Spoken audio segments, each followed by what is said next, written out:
officially into our top 64 of Ursiiday's Pokemon Pocket Weekly number 25, which is absolutely insane. And I'm so excited to have my co-caster here, NBB, with me to get to chat about the game, to get to talk about the decks, and just to get to talk about all of the Pokemon Pocket competitive stuff in general. NBB is a fantastic YouTube content creator, and he even streams on Twitch at times, as well as I believe has a Twitter, !mark co-caster. When this shows to you guys, we have a little bit of a delay. So make sure to check out his stuff, though. He's a fantastic Pokemon Pocket content creator, specifically looking at the competitive scene. NBB, is there anything else you would like to say? Yo, thank you so much for having me back. I always enjoy getting to co-cast these top cuts with you, and we've got an incredible run being made by this Blastoise deck. I can't wait to check that out. Oh my god, the Blastoise is so exciting. I absolutely love when like older cards, or honestly just cards that like come out of nowhere, make it all the way up into a top cut like this. Blastoise definitely had a really nice spot in my heart. I think there's been a couple people who've been really interested in it. I even have a mod who, until like last week, has only ever played Blastoise in my tournament, and is very sad that he was not the first one to get it into top cut. But that 160 damage just flat is just absolutely insane. Yeah, it's got that nice HP as well. I mean, you're talking about needing to deal so much damage, as well as a giant cape potentially, as well as an Ursiiday. I mean, that's a lot to tackle. So it's going to be interesting seeing the matchup. It's got a pretty fascinating pairing too in the top cut. It's like battle of the water decks, even though there's so many Giratina Darkrai decks. Ooh, what is it up against? I actually have not checked that out. I'm gonna have to go look at that. Of course, it's the water on water crime, Gyarados Manaphy versus Blastoise Manaphy. That's gonna be crazy. I'm excited to see how that plays out. I feel like a lot of times Gyarados almost does end up having just that many energies anyway. As Blastoise, you only need 5 on Blastoise to swing for 160. And Gyarados is what, 4 for 140. They have similar healths? Or are they exact same? I think they may be the exact same.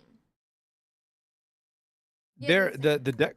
Yeah, the deck lists are super similar. It's going to be interesting seeing Gyarados go up against something that like there's like really not a lot of chances for it to one-shot it, but also it is slightly faster. So that'll be interesting to see as well.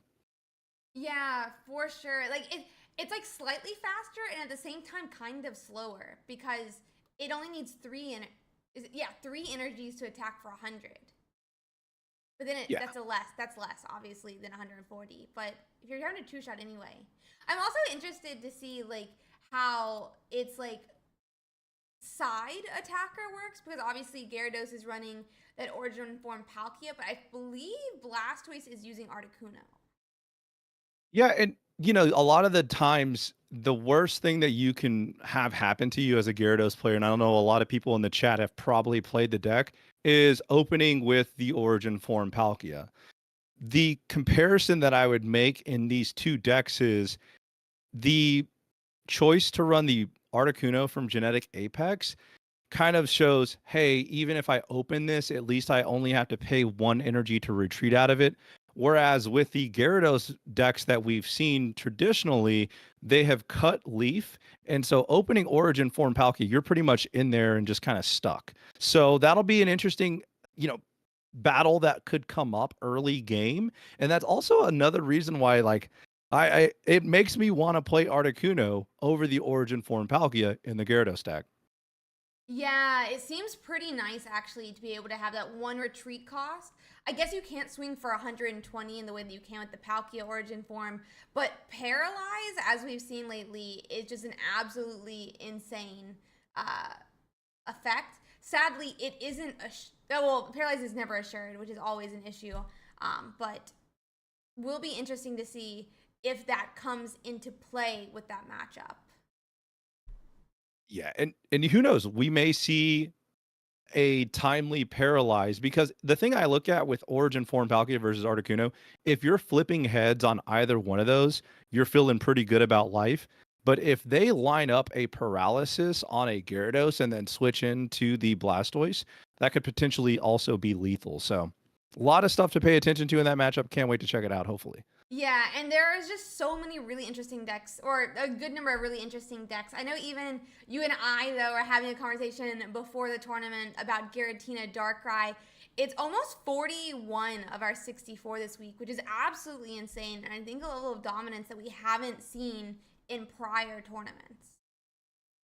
Yeah, I mean, Giratina Darkrai, I've been talking about it a lot in communities, obviously on my YouTube channel as well. Just kind of the theme of these big basic EXs that pretty much their strategy is we're going to passively build up energy and maybe chip you for damage, and then we're just going to sweep.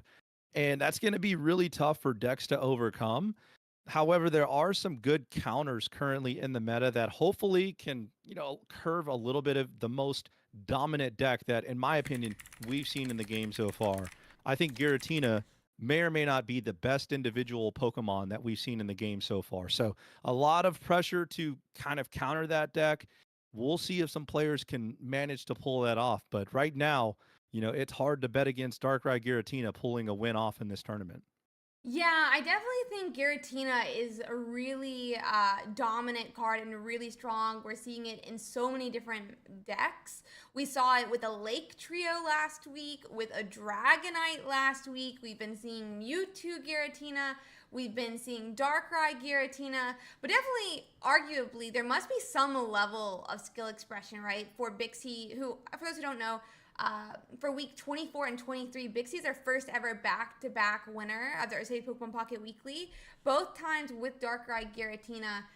So it's going to be really interesting to see. I mean, Bixie's made it back into our top 64 again, if they make it a three-peat, but also RNG doesn't last that long, for two full tournaments. So there must be some level of skill expression that Bixie's able to pull off in a lot of these matches. Yeah, no doubt the mirror can definitely bring out the skill expression in that matchup. And one of the things that I would say as well is that if you know the matchup very well because you've just been jamming the deck over and over, maybe on ranked or something, you may have an advantage over somebody who just picked up the deck because they noticed, hey, this is the most dominant deck right now statistically, so let me just play this and try to, do well. So there's definitely an edge to the more experienced and the veteran players that have been rocking with Giratina Darkrai for many games now. Yeah, for sure. Knowing those matchups, so important. And then also being able to, like, on the fly, figure out how to still find those win cons that you've been working on. The tournament is going to be getting started now. I personally, so it looks like we will be able to watch Blastoise. Would like to watch from the Blastoise point of view. Are you down for that? Yes, let's hop in. Okay, perfect. It's going to be channel 10, and you should have the perm set up. Perfect. Drop.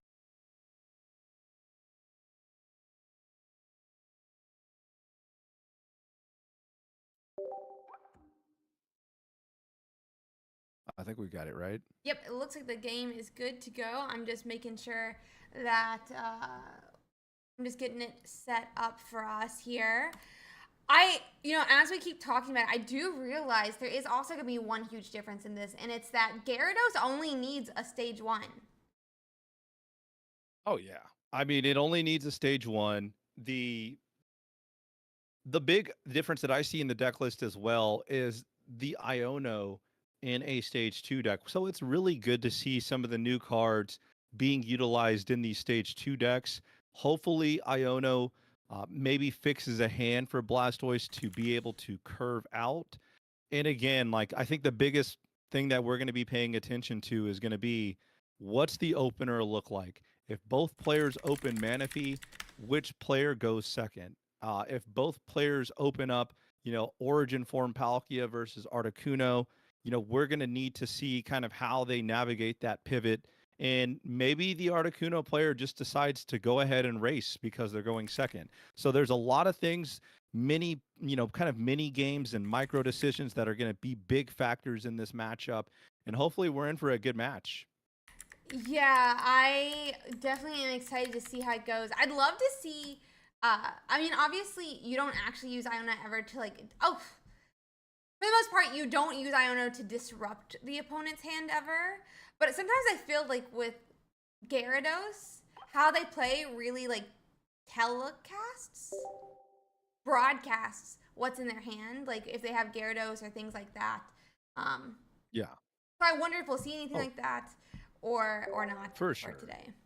For sure. Yeah, and the other cool thing about these deck lists too is, there is a Pokecoms in the Gyarados list too to try to help find that Gyarados. So maybe if Iono does do a little bit of disruption, at least the Gyarados player does have a potential out with finding a Poke Communications. But it looks like the game's maybe almost ready to go. So definitely pay close attention to the coin flip as well as the opener for both of these players.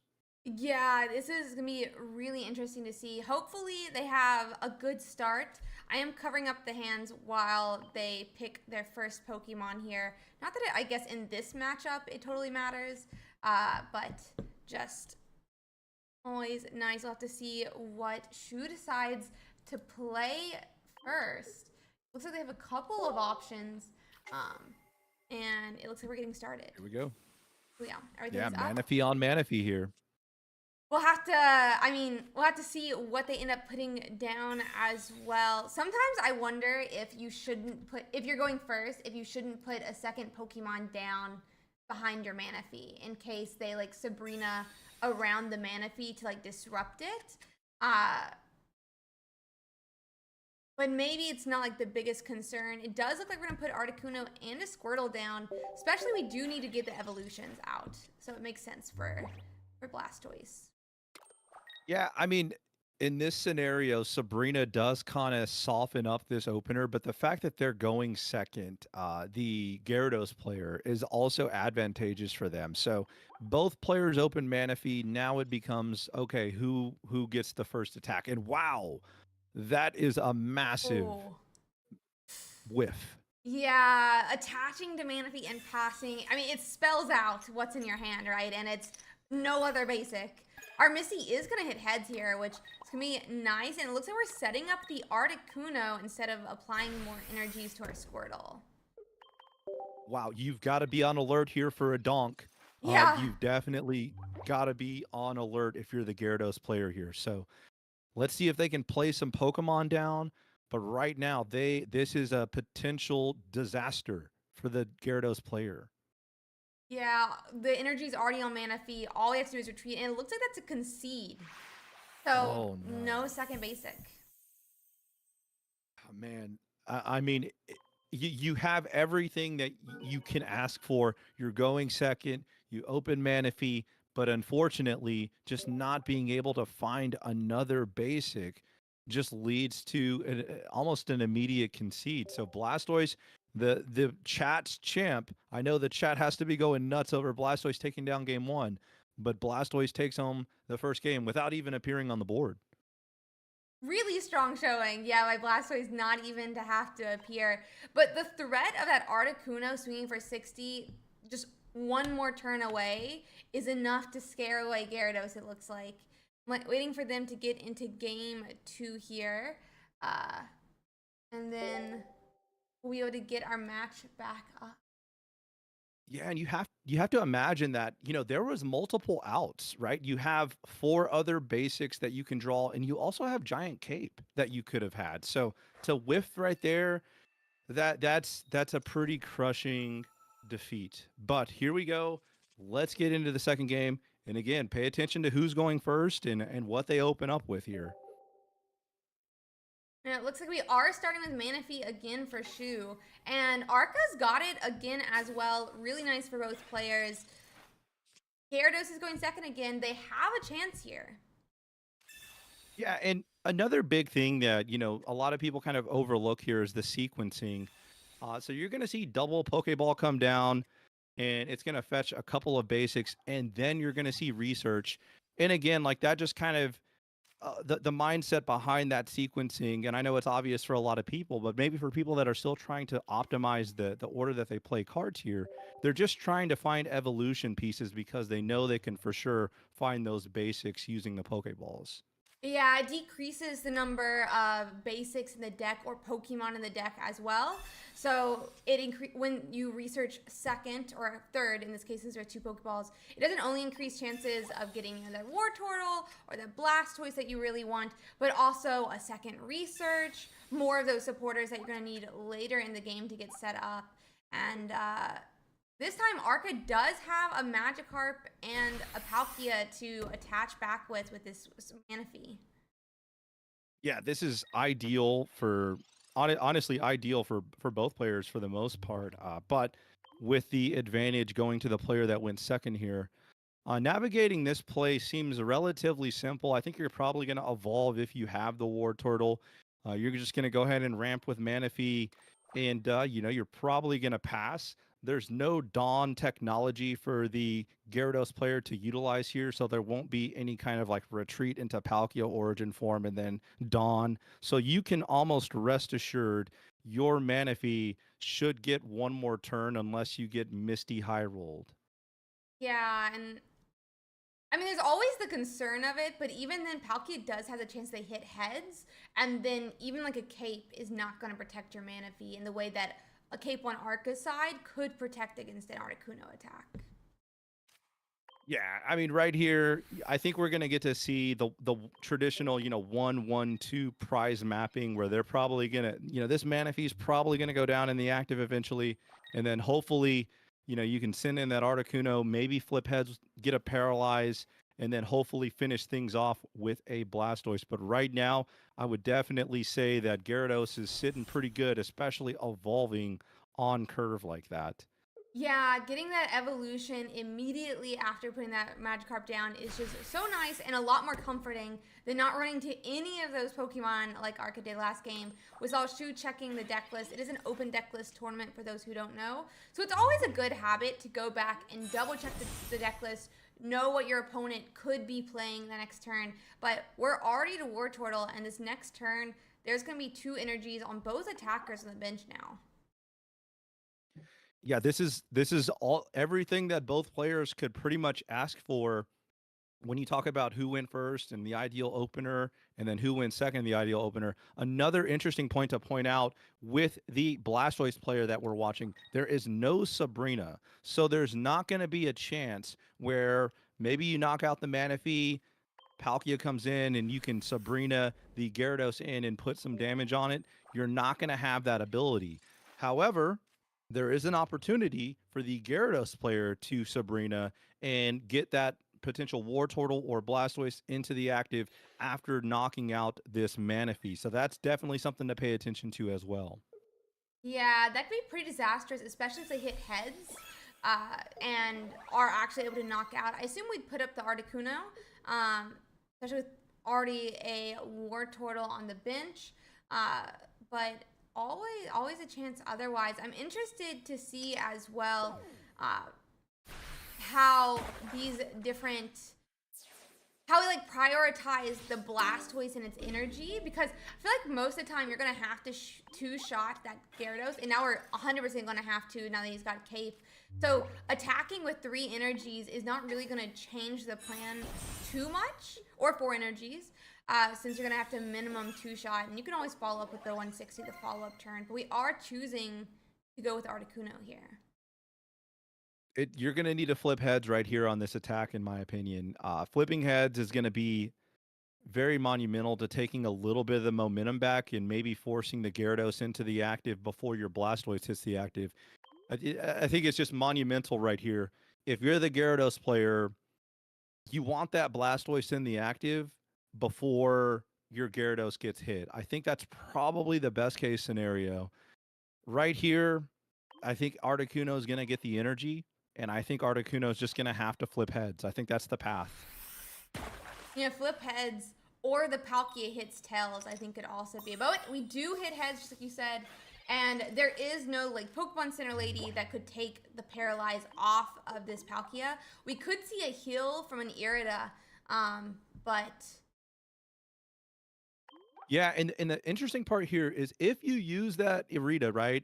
If you use that right now, that's the only one you've got in your deck as the Gyarados player. So from that point on, your Gyarados is going to need to find a way to survive. So you almost probably are reluctant to use Arita right here because the math on Blastoise hitting your Gyarados twice would just be exact KO, and there's no way that you can heal it. But if you save the Arita, you could potentially stretch that from a 2-hit KO into potentially a 3-hit KO. But it's going to depend on the energies that get put on Blastoise as well, because if Blastoise gets to 5 energies, it's going to be almost a guaranteed 2-hit KO. Yeah, I kind of think though, like once Palkia got paralyzed, the math was gone for it to avoid the 2-hit KO because it'll minimum have 4 energies when it goes up, which Yeah. means, I mean, I guess it could pop an energy off the Blastoise still, but you're really now that we paralyzed though, it's going to be upwards of 5 energies, right, when the Blastoise goes up already, and so is it better than to stall? But then again, if you stall with the Irida, you're going to have even more energies in the Blastoise, so it could even be counterproductive. Yeah, it's getting to that point where Blastoise is going to have the potential to sweep, and really, that speaks a lot to the power of Blastoise in the ideal situation, right? If Blastoise is able to pull this off, I think that really demonstrates just how powerful Blastoise can be, even going up against an ideal start. I mean, this is, if you were mapping out the turns for a Gyarados deck going second, this is about as good as it gets. For sure. He's hit everything he needed, and he's still in a little bit of a pickle here.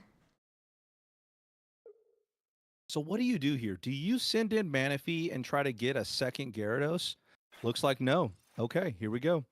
It looks like we went straight for the Gyarados. I think that might mean he has Sabrina in hand, so that he can get some early damage on the Blastoise. Otherwise, I feel like you do put that Manaphy up and you try to force, a Sabrina that allows you to put damage on the Blastoise before the Blastoise can put damage on your Gyarados, because we can Irida, but there's not really any other heals I think that Shu has, and will still be in range of being KO'd.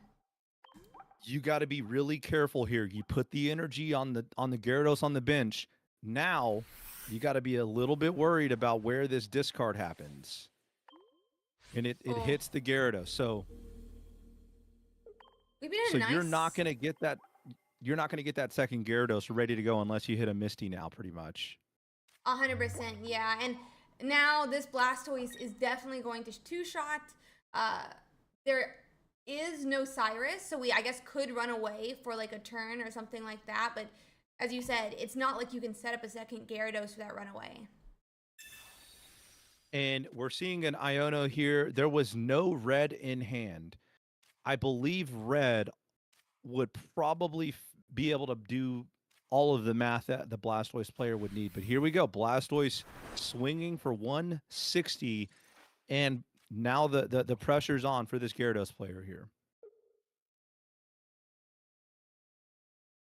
I mean, you have to retreat.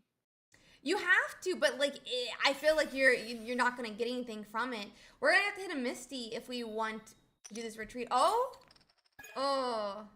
That might be enough to get the second one going, though. That might be enough. It might be too late, though. I think it's too late. Maybe if we retreat to Manaphy this turn, it won't be, though. Yeah. Because Manaphy gives us one extra turn. We would not attach energy to the Manaphy. And we don't have a... Oh.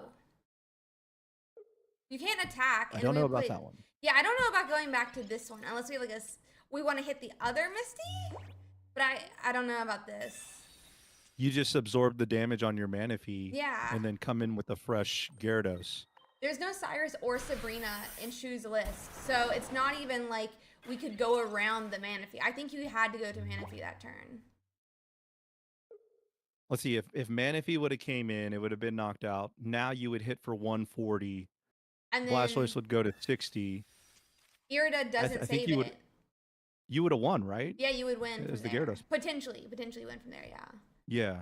Barring some crazy thing. But yeah, I think Manaphy may have won the game, but I think it's too late. There's no energy on either Gyarados. Palkia is knocked out. I mean...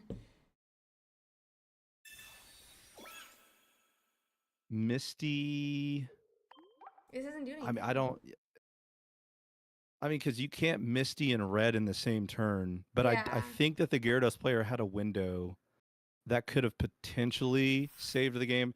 Now, I mean, this is quickly just kind of becoming a game where there may not be a lot of options, unfortunately. Yeah, and there's not even like Speaking of a Misty, yeah, there is a Misty, but I think Manaphy 2 turns ago could have saved the game. I don't think it does now. It just kind of becomes a game of okay, I'll knock it out and then I'll knock out your Gyarados. Because even Red here doesn't knock out, right? Even if they had all the energies of the world on one of these Gyaradoses, it would only do 160. yeah, yeah, that Yep. I agree. Well, okay, so Blastoise moves on. Nice. Blastoise moves on. It's officially a top 32 deck, not just top 64. But let's see if we can find us another match. Do you have any other ones that you would like to see before we start looking for some games? I wanted to see the Palkia's deck, honestly. Let's see if it's still running. Oh, Cat Beedrill is the next game for Blastoise, by the way. We definitely have to watch that one. Palkia. Where is the Palkia? Should be 4. Oh, it's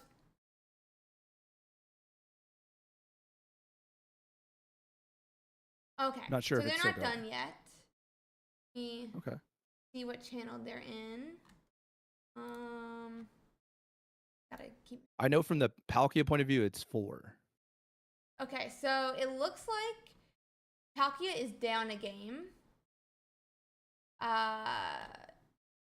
They're in channel 4 as well, so we can hop over there. Yep. Okay.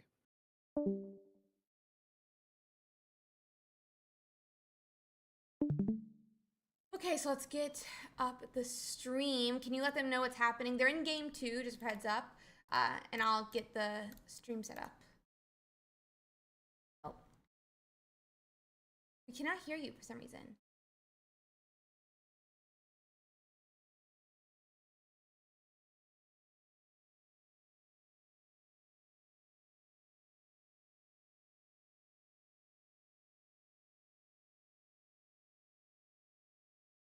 Yeah, I don't. There you are. I guess. Yeah, I don't know what happened there, but hey, we got the big bad Giratina Darkrai deck going up against Palkia, and it looks like we tuned in just in time for a Misty. Ooh, how many was that though? And I'll pop that over so people can watch it.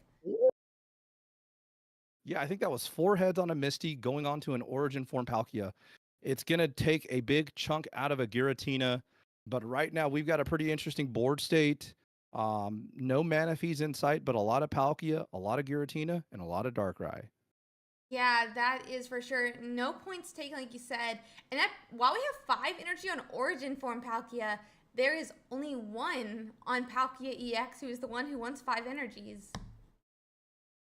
Oh yeah, definitely. The Misty Love was what happened, and maybe a little bit of a water overflow there. But hey, the good thing is, if you're the Palkia player, you're putting a lot of pressure on this Giratina in the active, and the path is now laid for if you can get enough energy on that Palkia EX, you may be able to sweep with it. Yeah, let's see if they can pull it off. They're gonna have to do a full, game 2 and 3 though to bring back the win for Renegade. So right now we saw a retreat. They got the Giratina that was on life support out of the active. It does put them at a big energy disadvantage, but now Darkrai with 160 HP is in the active as Giratina, the second Giratina on the bench, turbocharges for 1 energy. Let's see. Yeah, they had to waste. They had to use 2 of their energies to retreat back earlier. So they've already burnt 2 psychic energies this game. Looks like we have potentially a red coming down, but I don't really think the red really does anything. Maybe though, it does put it in a range of a Palkia 1 energy attack.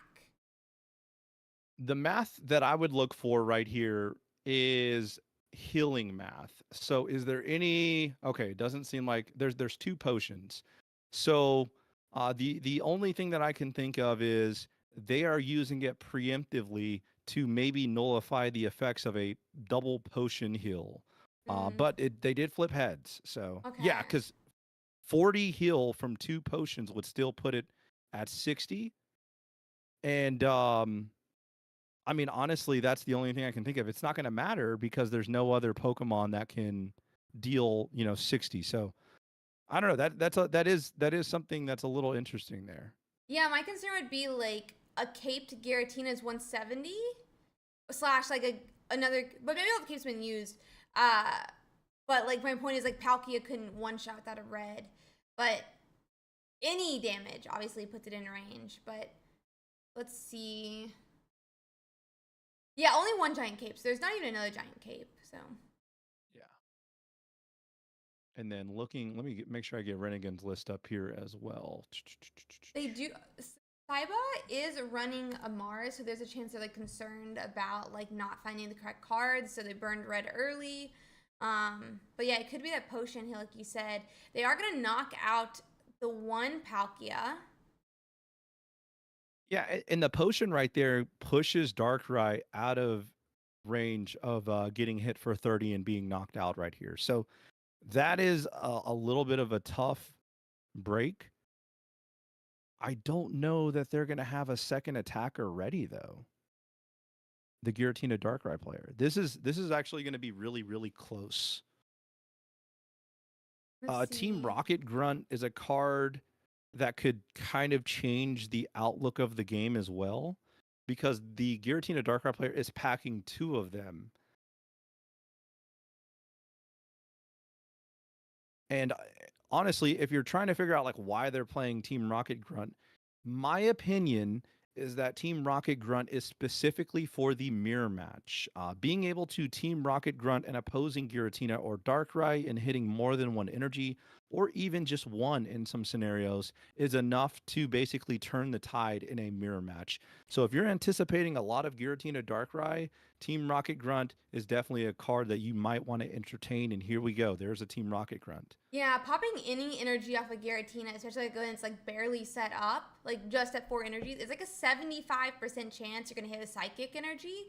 So really, really strong into a Giratina EX, and then they have to forfeit an entire turn to get set up and be able to swing that next turn. So definitely really strong. They do hit tails though. So this Palkia, I mean, could swing for 150 next turn. I wonder, I'm going to double check Rinnegan's list, but at this point, with 10 damage left on this Darkrai, if they have a Cyrus, they could take a 4-point turn here. I think Sabrina is also lethal. Ah, Right? yeah, Sabrina, even Sabrina. anything, and then just, hit with the big boss attack. Yeah, we Yeah, have the a Giratina Sabrina player, list. yeah, the Giratina player is just not going to have enough time to really get this going. I guess the other factor could have been something like a Dawn, Mm-hmm. but there is no Dawn for the Giratina Darkrai player. You could see a potential line where they maybe stall with a Sabrina. That could definitely be a thing. Looks like we're putting down a second Palkia here, but yeah, we can just knock out that 30 damage, which is really nice. Yeah, Definitely and think there's that no other. Oh, go ahead. I definitely think that potion math you talked about earlier really came into play here with that red. Yeah, and shoot, you mentioned there's only one giant cape, so there's no way to protect from a one-hit KO here. Once that cape gets played, if you're the Giratina Darkrai player, you now have to kind of like think about, man, everything else I play is going to be 150 HP. So I almost want to say you want to be super conservative with your single copy of Giant Cape, because now you're essentially in a checkmate. Sabrina, they just send in the Manaphy. There's no Cyrus target. Yeah, that's a concede. Totally, totally understandable concede. Yeah, and then we're gonna have to see in a game 3 how this match is going to conclude. Obviously, the Giratina Darkrai list is really strong, but Yeah, I think a huge play we're gonna have to watch for is that cape, like you mentioned, because once it was gone or once that extra damage was nullified, we saw a threat of a 4 point turn. Yeah, that's going to be the strategy that I imagine the Palkia player is going to try to use. Hopefully, they can send in at least one prizer to do a little bit of pressure while loading up a Palkia EX for a potential just 4 prize turn. That would be ideal. For sure. Let's see how it goes. We're definitely gonna want a Manaphy start, in my opinion, here for Renegade. I'm never really sure though on the Darkrai Giratina side. I think Darkrai's 99% of the time what you want to start with, minus maybe if you're going against a grass deck. Yeah, in this particular matchup, I mean, I think you hope that you get both ideally, but at least right now in this scenario, if you don't find Darkrai, you can get 2 energies on this Giratina. Unfortunately, you're still not on pace to attack on curve with Yeah. the fact that you need 3 psychic energy. So this is a little concerning if you can't find Darkrai. Okay, so they couldn't find Darkrai. Here we go. Game is on. Yeah, no Darkrai is a huge problem because Manaphy could get pinged down for knockout. And that opens up for a 2 point turn at minimum, right? For a Darkrai. Well, I guess not for a Darkrai since their origin form Palkias are 120 health. But And so let's talk about this too. There's a little bit of a greedy line here where the Palkia player could potentially hard retreat into another origin form Palkia. And if they have Dawn, they could maybe put some early pressure and basically say, hey, if I flip heads, you're pretty much on a clock. that's a great point. I don't know. I don't know if I would have the courage to do it. Wow, a desperation grunt and Oh, it hits. yeah. Grunt hit. So we're not going to be able to see that Dawn attack because we'd have to sacrifice an energy now to power up this man or, retreat the Manaphy. But was definitely an option. It looks like Siba was even worried about there. Or Saipa was even worried about. Okay, there's the Pokeball for the last. I mean, there's only 2 Palkia EX in the deck, so you're guaranteed a Palkia EX. Yeah, I mean, this game is going about as good as it can get for the Palkia player. They're lining up a 1-1-2 prize mapping game. There's no Darkrai putting pressure on the Manaphy. If you're the Darkrai player here, you're hoping that Pokeball was a Darkrai. Yeah, and it looks Boom. like it is. It was about a 66% chance. But imagine a second Giratina would not have been really happy for Saiba. Yes, and so now you at least have the comfort of knowing Giratina using its ability right now will make it a live active Pokemon to attack next turn when it's your turn. So let's see what the Palkia player decides to do.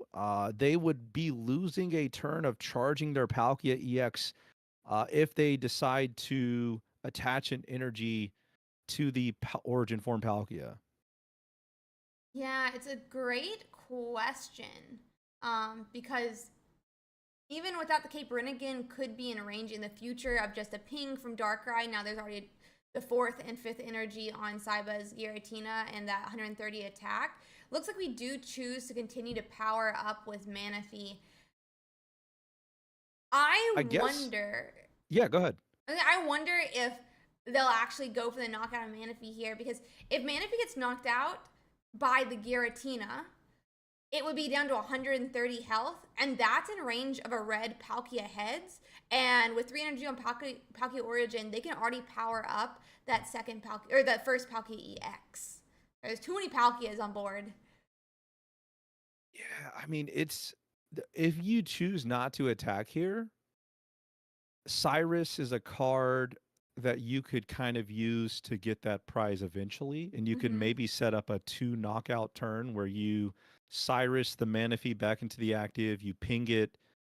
That Mars is something that I was going to bring up actually, because with with research gone, both Pokeballs gone, Mars right now might be the best way to disrupt your opponent before they really go on the offensive. But yeah, I mean, I would be hard pressed to take this knockout. I probably wouldn't want to take this knockout personally. Let's see. It looks like, yeah, it looks like we're not taking the knockout this turn, and we do retreat back to protect the Giratina. Unless we have I Dawn? don't know about this. No, we Mars, so we can't Dawn. I, Rocky Helmet. I don't know about this one. Wow. Yeah, I'm not really sure either, because you're still in a range of getting knocked out here. I guess they're banking on no cape for the Palkia player. And then hopefully like a tails coin flip is what I'm guessing. Right here, if you had a Rita, you would only be healing one Pokemon, so you probably don't want to press that button. Yeah, no Yeah, Gyarados there. I was kind of wondering if I was thinking of the really aggressive play where you put up the Palkia EX, does 20 damage to the Giratina, knocks out the Darkrai who could swing.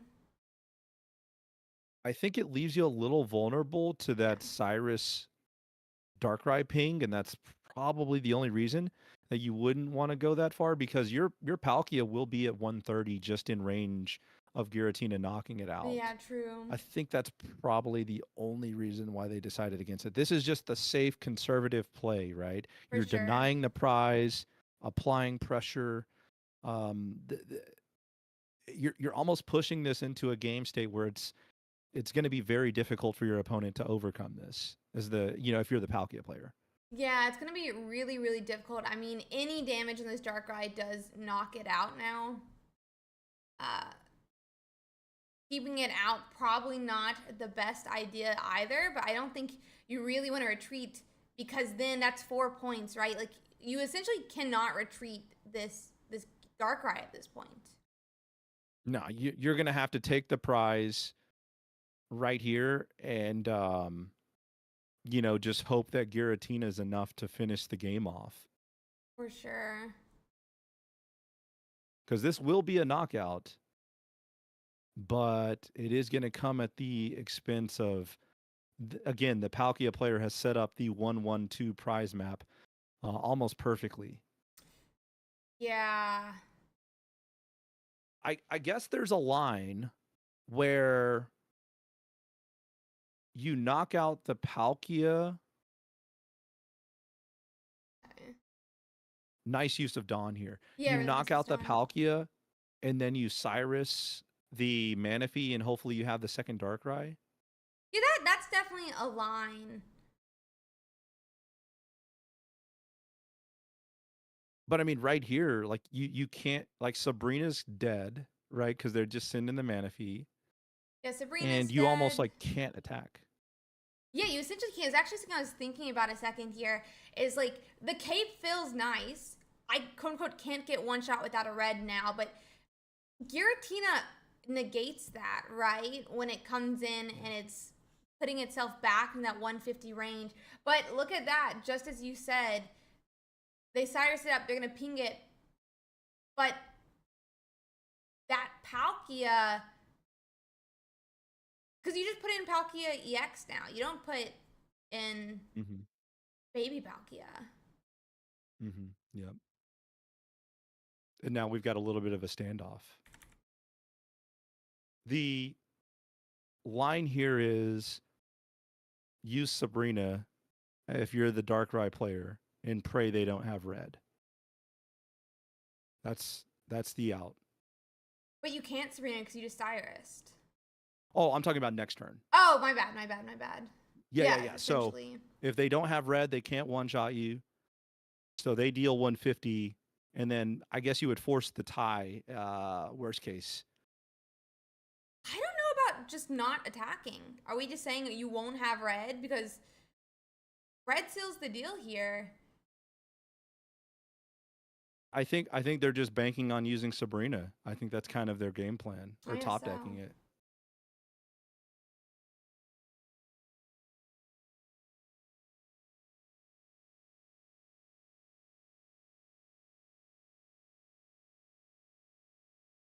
But I think you have to, so if you use red here, or you can't use red here, right? But you're going to deal 150. So Yeah. now you're basically saying I believe it would be a tie, right? It would be a tie at this point, but If they Sabrina. if they Yeah. Sabrinaed, which is going to be interesting on game 3. Would there even, yeah, well, I guess that there's like tiebreakers. Like So there's tie rules in your tournaments. I remember that. yeah, so we try to do a similar thing to the physical card game. So if you like tie in a game, you do what's called sudden death in Pokemon, the physical card game, where whoever takes the net, like they reset up the game essentially, and whoever takes the first point wins. And so we would have to call a judge to explain it, because it's obviously a little bit of a weird thing to do here, but it would be whoever gets first point as well, is my understanding from judges. Okay, so no Sabrina, but the Palkia player has access to Sabrina. I don't recall if they've used it yet. I don't believe they've used it yet. And this is a little alarming now because Darkrai just put Palkia EX into range. Yeah, Darkrai. Yeah, Darkrai did put it into range, and they took the other one out of range, even though we could not have attacked this turn because we already had to discard the energies. Yeah,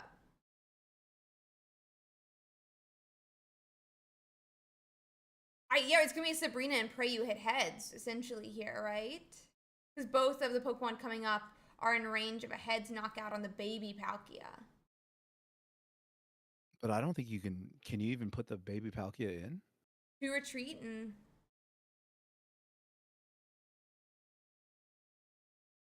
it's. Oh, I think man. this is game. Yeah, that's it. Wow. Oof. Ooh. That's sad. That was about as close as it gets there too. Wow. Yeah, for sure. Ooh. Ouch. Okay then. I mean, that's the set. And that's actually the last top 64 game as well. Well, we tuned into a couple good ones right there. For Wow. sure. A lot of really good games. I personally would love to go back to the Blastoise. If you would be okay with that. Yes. Do you have We preference? got to give the chat what they want. Agreed. Do you have preference on the cat POV versus the Blastoise POV? Because it's cat B drill, or as I fondly call it, boo woo drill, versus Blastoise. I say we go from the Blastoise point of view. I like the Blastoise point of view. Let's do the Blastoise then. Let me grab the name of which number channel is. I think it's 10, but I'm gonna double check on that. Yep, it is gonna be 10, so we can hop over there. Okay, 10.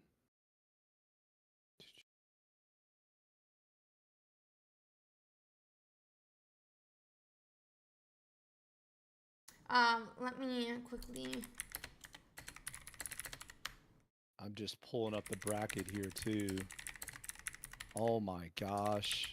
There's so much Giratina Darkrai. There's a lot of Giratina Darkrai, yeah. I haven't checked the meta for the top here, but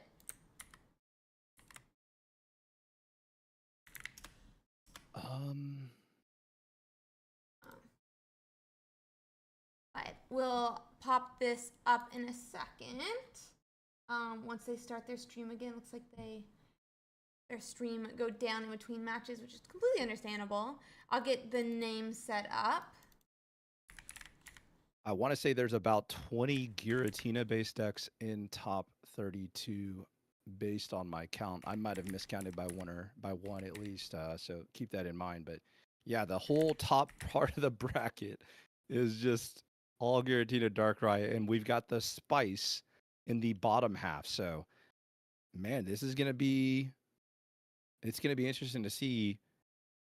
First of all, the player that comes out of all those Darkrai mirrors And then second of all, it's going to be interesting to see what other decks are able to kind of navigate through these Giratina matchups towards the bottom of the bracket as well.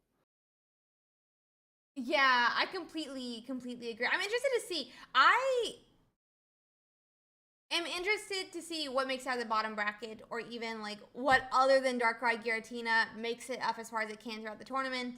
I will note, because I know people are interested in, Bixie is still in top 32, Jody is still in top 32, and obviously we're about to watch this really fun Blastoise game. Hanamon as well, by the way, is also in top 32, who is also a repeat winner of the Ursiiday Pokemon Pocket Weekly, but not back-to-back. So Hanamon was our first repeat winner, is here for the three-peat, as is Bixie. Got some giants going up in this top cut. That's awesome to see. For sure. I love it. I love it. I was telling you this earlier, but over 35% of our top cut has top cut in the last 3 months as well. Oh, yeah. I mean, hey, it's a good indicator that people that are consistently popping up in top cut, that there's definitely a skill to this game. I know it's so easy to say, oh my gosh, this game is all coin flips. Oh my gosh, I'm just unlucky. But clearly, there is something to be said about some of these players that are finding a way to consistently do well. And it's not like they're all playing Misty or something like that. They are playing a deck that doesn't necessarily require coin flips, but can, benefit from them as well. Yeah, for sure. I mean, we say that as we're watching on Misty deck, but yeah, it's a fun one. That being said, right, obviously game 1 Blastoise had a Misty hit heads, but even game 2 it was able to work without Misty ever hitting heads there. Blastoise came in swinging for 160. So really excited to see how this goes, and really excited to watch my lovely Boo drill versus Blastoise. That one doesn't really work, but I'm stretching it because I like saying ooh. Yeah, so if you're looking for updates on the deck list, the Beedrill and Meowscarada deck is pretty standard. You're seeing a 1-1-1 lineup of the Beedrill family, and then you're seeing one Team Rocket Grunt. So definitely pay attention to if that comes down and makes a difference. You've got double Giant Cape as well as one Sabrina and one Pokecoms. So the deck is pretty standard. The spiciest thing in this deck is probably the addition of only one Pokeball, but that does make a lot of sense, if you've played Sprigatito, that call for help. That makes a lot of sense. So yeah, and it's a Pokeball for a Giant Cape, which I think you mentioned, but I just thought I'd repeat regardless. So we have 2 Giant Capes in the list. I guess I could do something for the Beedrill, and then potentially putting some of the basics above 60 from the Articuno.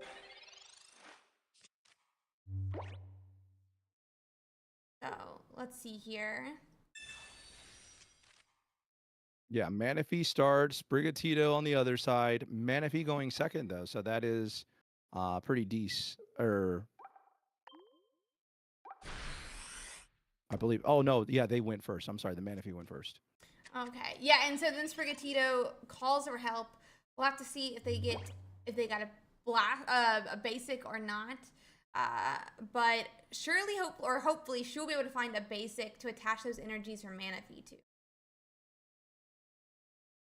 Okay.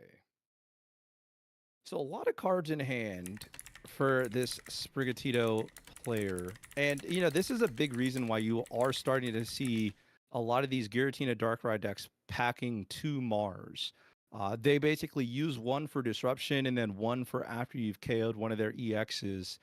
But with this Blastoise list, there's no Mars in sight. So really using something like Iono is only going to, basically give the other player a mulligan when their hand is this big. Yeah, for sure. There's always like the concern, right? When you're Ionoing that you could be giving them something they need, especially when there's not another basic down. And with stage 2s in Gusta's deck, you know that if he had the basic, it would be on the board. because you do have to evolve them up. Yeah. So. Well, the choice was made to use Iono there, and now we're seeing a Pokeball find a Squirtle by the looks of it. So. Oh, but we gotta move fast. There's 4 seconds left. We're clicking as fast as we can. We hit it. We get it off. And it will attach itself here, but always scary. Oof. Yeah, cutting it close that time. A good thing they didn't have like 3 Pokemon on the bench, because who knows what it would have attached the energies to there. Yeah, honestly. I can never tell if it's the last Pokemon you did something with or if it's the leftmost Pokemon that it attaches to. But I feel like I should know I it. did. Yeah, honestly, no clue. I mean, maybe it's random anyways. Maybe it's just random. Who knows? Who knows? Yeah, we do hit Weedle here. And we're communicating some Pokemon back.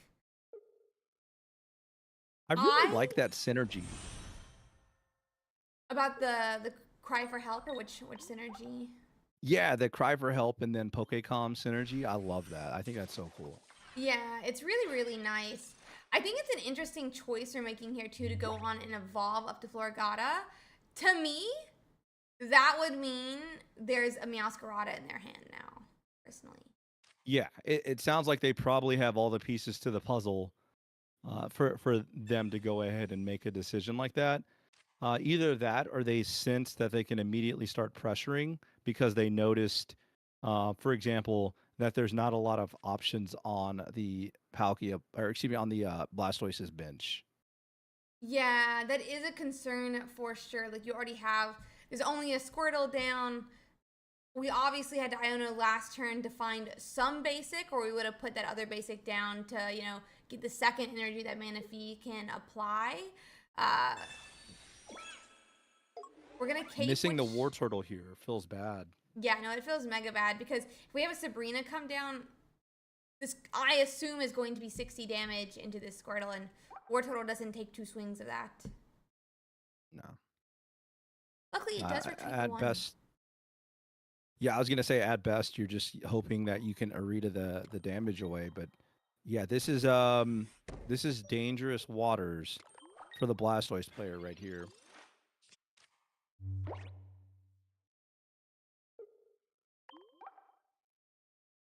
Pokeball, so we're gonna have a second Sprigatito.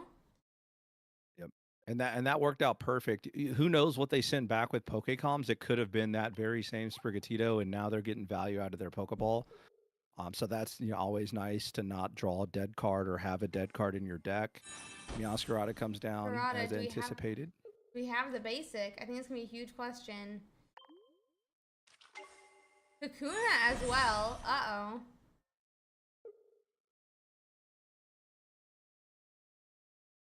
This is a tough one, man. I mean, you used Iono and you still can't evolve, right? Like that's probably like one of the worst case scenarios as the Blastoise player. Yeah. Almost kind of calling it almost a brick so far. And we need our War Turtle here. I think we're like, oh. Okay, we have research. Oh, we still got a shot. We have a shot.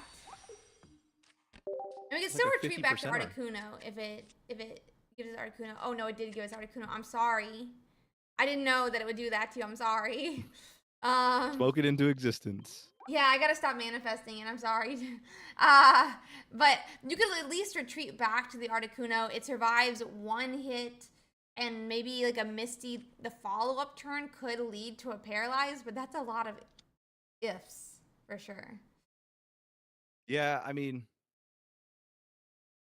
this is just disastrous, right? Like this is, you know what? This is a great segue to kind of give us a chance to talk about the fact that if there's one weakness with these stage 2 boss decks, it's this very same problem.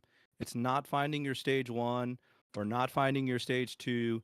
And because you're being pressured so quickly, you're now kind of just on your back foot. And, the game could maybe use a way to search evolution cards or to evolve. But that's like a very big topic in the community right now.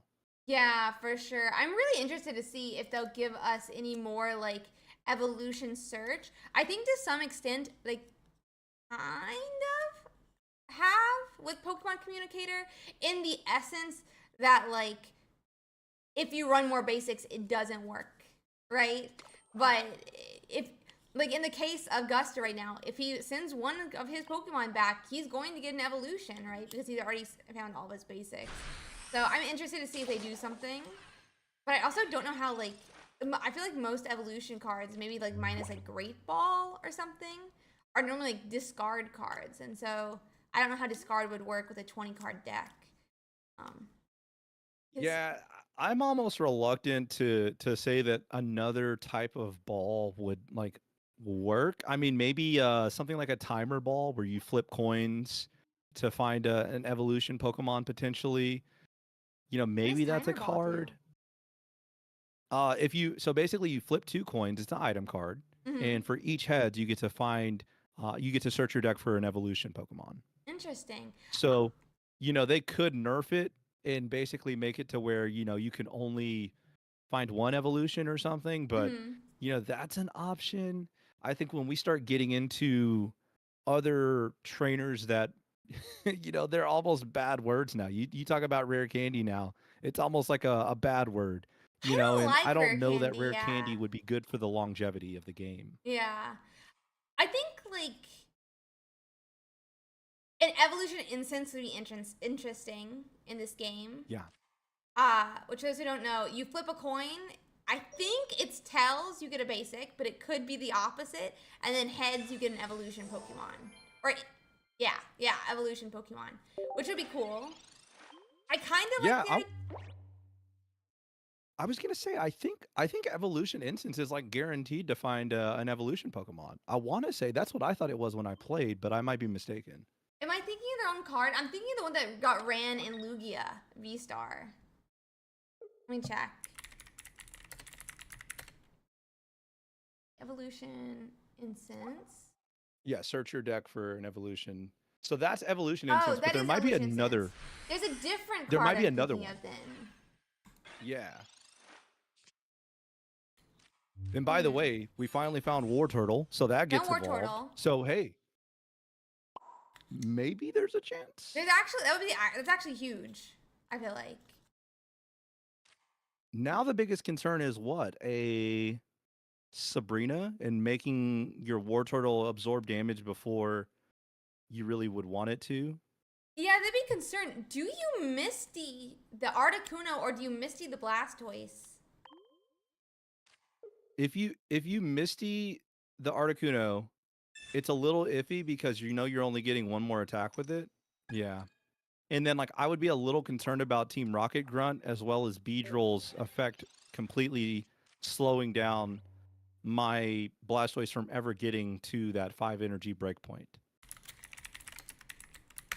Because Beedrill's just gonna like continuously take away 1 energy from my Blastoise. So if I don't get to 5, it's never gonna get to 5 unless I like high roll with Misty. Yeah, for sure. But retreating back to Kakuna.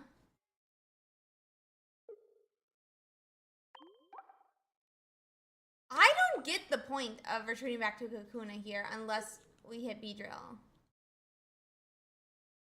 And even if you hit Beedrill, you got to be a little nervous. I think it's one shot almost. Because of, yeah, I mean, like you got to be a little nervous. Because I mean, Blastoise could potentially deal 180. Yeah. But they didn't even evolve, so. Huh. I guess they just whiffed on the Beedrill, and now here comes the potential Blastoise sweep, right? I mean, this is what dreams are made of. Yeah, if you're a Blastoise player. Dreams are made of. I mean, maybe they're trying to give themselves extra turns to find Floragato, but I feel like you would have wanted to paralyze into the Blastoise thing.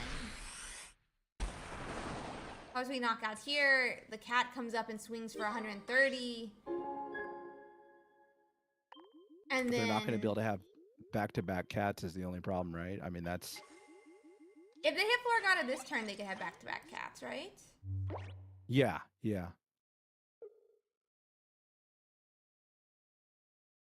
And they only would have had 6. Okay, we have Florigata. Well, okay, here we go. The giant cape is kind of huge. Do they have Rocket Grunt? I'm gonna check. They do. They have Team Rocket Grunt.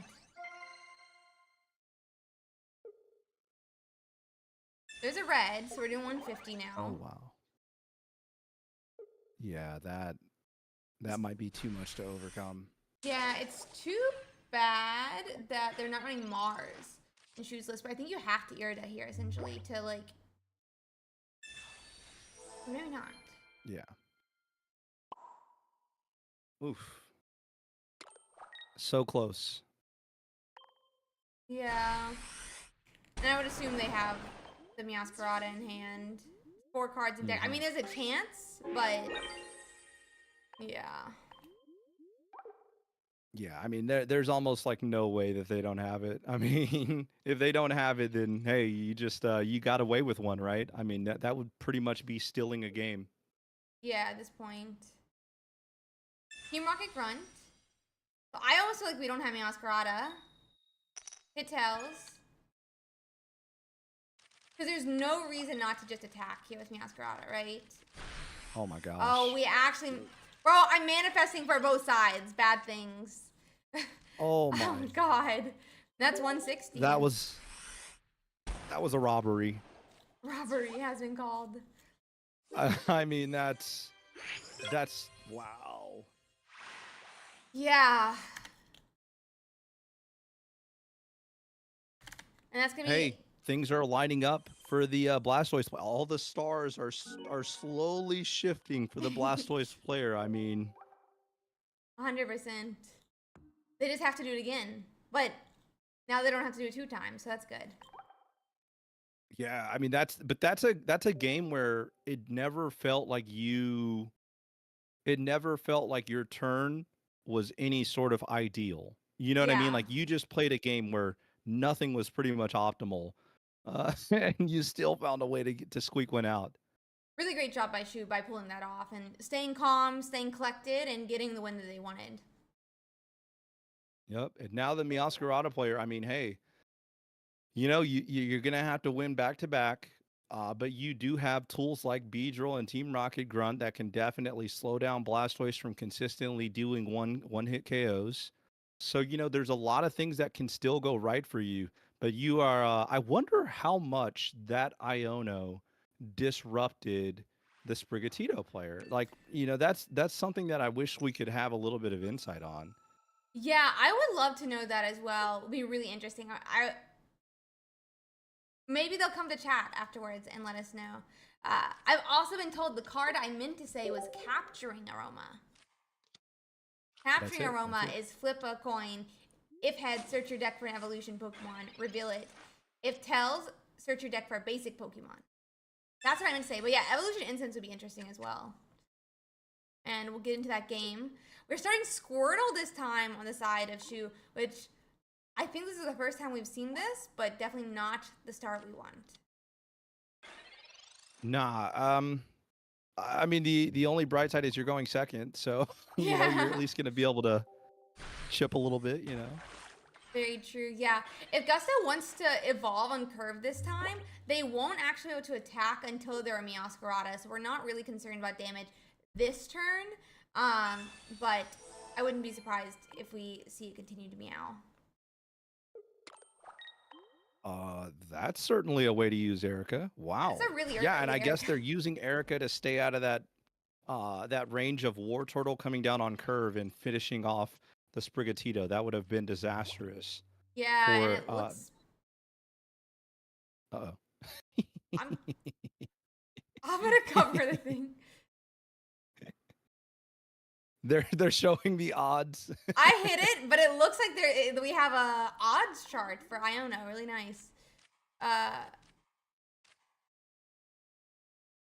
That's awesome. I would love to get this odds chart, by the way. I wonder if she would share it, but so I'm debating how much to share about why I think they're looking at an Iono odds chart while... Here, I'll bring it back up because We're evolving up to War Turtle. It looks like they're tempted to Iono. But we have both Blastoises in our hand. So I think the odds chart is saying what are the odds I get a Blastoise back. That's my guess, is what we're looking at. Yeah. That's interesting. Yeah, that's really interesting. I need the odds chart though. We're gonna hunt down the Twitter afterwards. NBB and I are gonna go on the hunt for this odds chart afterwards. Detective Ursi and MBB. We got this. We can make a little skit out of it. Let's see. Well, the Kakuna. So, yeah, I mean, I guess if I'm the Sprigatito player right now, if I'm the Meowscarada player, I'm a little anxious because there's a high possibility that Blastoise comes down on curve. And this is going to turn into a game where Beedrill is going to need to be a very good disruptor. And I've already used one of my Ericas, so that does kind of bring down the maximum health that my Beedrill can obtain. But let's see how this goes on. The interesting thing, though, is if we hit the Beedrill, like in my opinion, right, we are going to stop the Blastoise from being able to do 160 to us in a single turn, or 180 and one-shot us. So I think that Erica may have saved the time needed for that Beedrill to get online and stop that Blastoise, minus obviously a Misty or two, to hitting where that like one-shot range. Because if Beedrill's in hand, next turn we come a Beedrill, we put them back down to 2 energy. They go to 3 energy, back down to 2 energy. And we do still have another Erica. I don't know how many other heals we have, but we could have what? Essentially a 250 health Beedrill. Yep. Versus Max Blastoise is, I guess 250 yeah, Blastoise. Well. Yeah, I mean the other thing I want to quickly point out too is that they chose, assuming they have the Blastoise or don't, right here they chose to at least keep it at a War Turtle. If it gets, paralyzed, they would be able to potentially evolve out of that paralysis. No Rocket Grunt, because they play research right here for the Meowscarada player. Yeah. Yeah, they're going to do. But Beedrill has made an appearance. Yeah, I love seeing Beedrill. Very nice shiny Beedrill as well. It is. Here we go. I mean,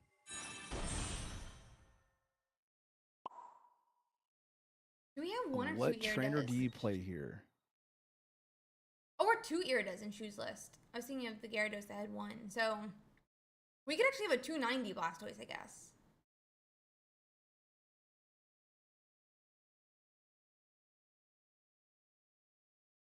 I wonder what you do here. I mean,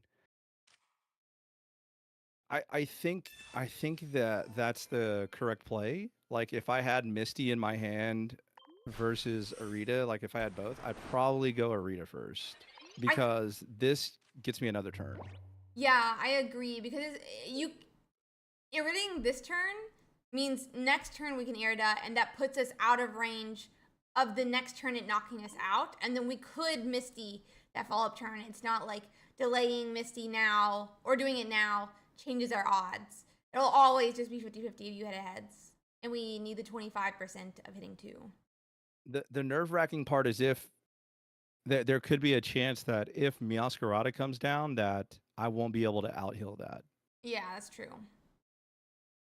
That's the only thing that could be a little scary. Like right now, if they evolve to the stage 1 on the bench, then I might have to decide if I have Misty and Ursiiday, I might have to go with the Misty and just try to win the game on the spot. Because if I don't, the Meowscarada could potentially come down and finish the game off.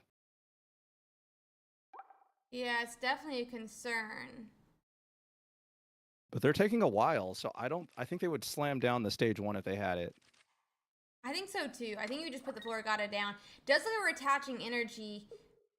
I almost think. Does this also mean we don't have Erica? No, we do have Erica. Okay, we have Erica. They can't heal again. Are you going to attack? Don't clock. Don't clock. Okay, we attacked. Oh, that would have been something. Yeah, I always get so. Oh, yep, that was the card they Oh, didn't want to see. Wow. Yep, that'll do it, right? that's gonna do it. Yep, and this is gonna be game. Just the stars are aligning for Blastoise to continue making a run. I don't know what it is. I don't know what's going on, but there's something magical going on right now Yeah. with the way that this Blastoise player is going. To note, if we hit Paragata this turn and we have Cape, it would. Oh wait, it's at 3 points. I'm an idiot. I can't do math. I can't do math. Ignore me. I can't do math. I may be a math major, but I can't do math. Anyway, that's a 2-0 by Shu. I mean, jeez. I'm telling you, there's you have to have runs like that to win a tournament sometimes. And hey, kudos to both players there. Obviously, in game one, Meowscarada got a little unlucky, and Blastoise was able to, navigate being unlucky for the majority of the game. But wow, what a match! Yeah, honestly, fantastic job by Shu pulling off that 2-0. I'm just quickly checking to see if we have. I mean, what other games we can go watch? Looks like Charizard has continued on to top 16. Big C is still top 16. Uh, there's a Gyarados in the top half still. Let's see what else. A Charizard lost in the top half as well. I guess it's bottom half. Trying to see if there's any. There's like Gyaradoses for us to watch, I guess. There's a Oh. Yeah, if you want to do the Gyarados, that way we can avoid the mirror matches as long as possible. Yeah, and Shu is going to be going against a Giratina Magnazone. This is gonna be interesting. Let's get Frogix Fab. I think I want if it's a Frog EX player that's playing it is. It's Gyarados Manaphy. I think that would be table 8. I'm not sure what game they're in though. Yeah, I'm not sure either. They're in game 3, it looks like, and it just finished. Game 2 finished 4 minutes ago. Let's hop to panel 8. Okay.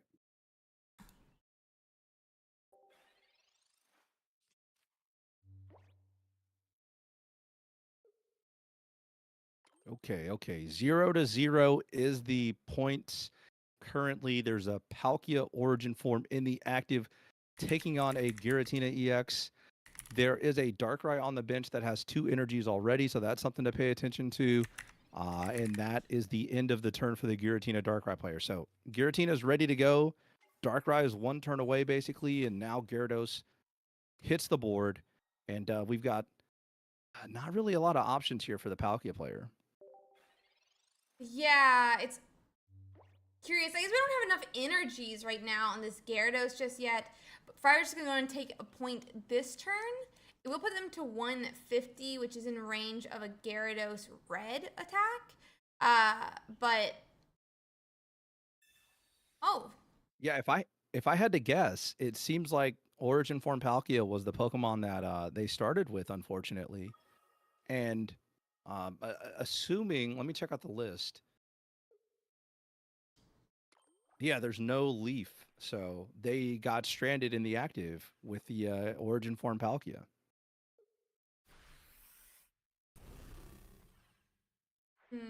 Unless it got Sabrina'd out, that's definitely a possibility as well. But maybe we'll get to see the discard pile. we have the Iono chart, by the way. I'm going to send it to you. Oh, snap.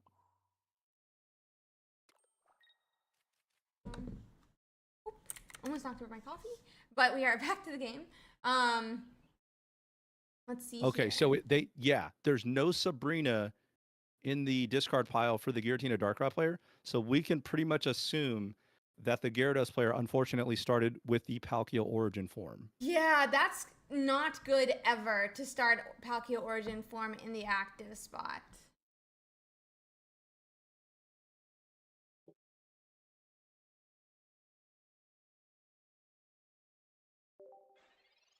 Okay.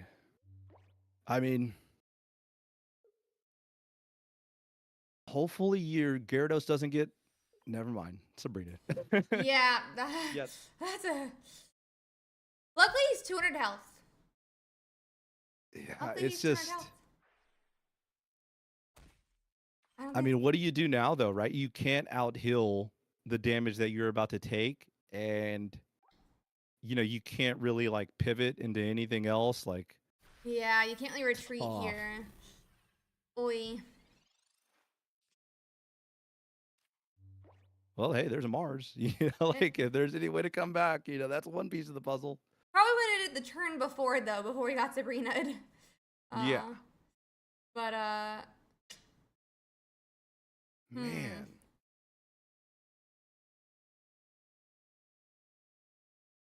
Yeah, I mean, it's just an unfortunate turn of events. Yeah. And, big shout out to the Frog EX team. I love how passionate they are about the game. And, they've got two different teams in the GGB league, which is like a team battle league. They've got like a Frog EX Red and a Frog EX Blue. They've got so many team members that they can fill two teams. That's so cool. They're doing a lot of cool things in the community. You hate to see one of them, unfortunately, look like they're going out due to a pretty rough opener.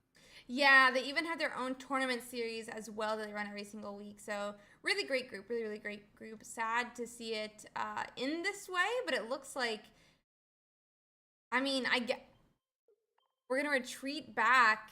I just don't think this is going to do enough. Maybe there's like a Misty play. But, I mean, there are two Misties in deck. We could hit it. I don't know if we looked at discard pile and checked out they've used Misty yet or not, but... Yeah. I mean, you're doing what you can. It's the little engine that could. Just try to drag it out. Maybe something happens. I can't survive this turn. I mean, hey, sometimes that's all you can do in life, Yeah, that's completely fine. That's completely fine. Sometimes it's what you gotta do.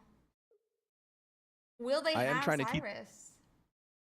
Yeah, that's a. Let me see. I don't have their. Cyrus is running one Cyrus, but okay, not used. Yeah, I mean, I guess you send in Magikarp here and hope to hit a Misty. I mean, yeah, Misty would be really nice. Oh, one time you don't want the Misty. Oh, and we are gonna go and evolve up regardless. I mean, it makes sense. We're at 2 points. I keep reading Friar. She's at 2 points. So it will protect us getting knocked out. But I don't. If we get swung on here, I don't think you come back from that.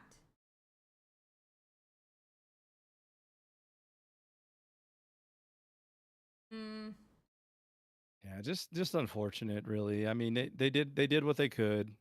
For sure. I'm trying to take a peek at the other brackets too.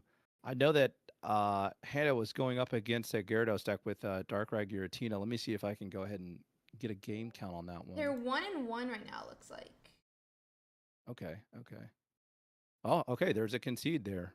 Yeah, but that's gonna be concede, and Friarish is gonna take the match. That's their game 3. We could see if we could quickly hop over, at least to get an idea of how the game's going. Hannah wants channel 19, so we could go there.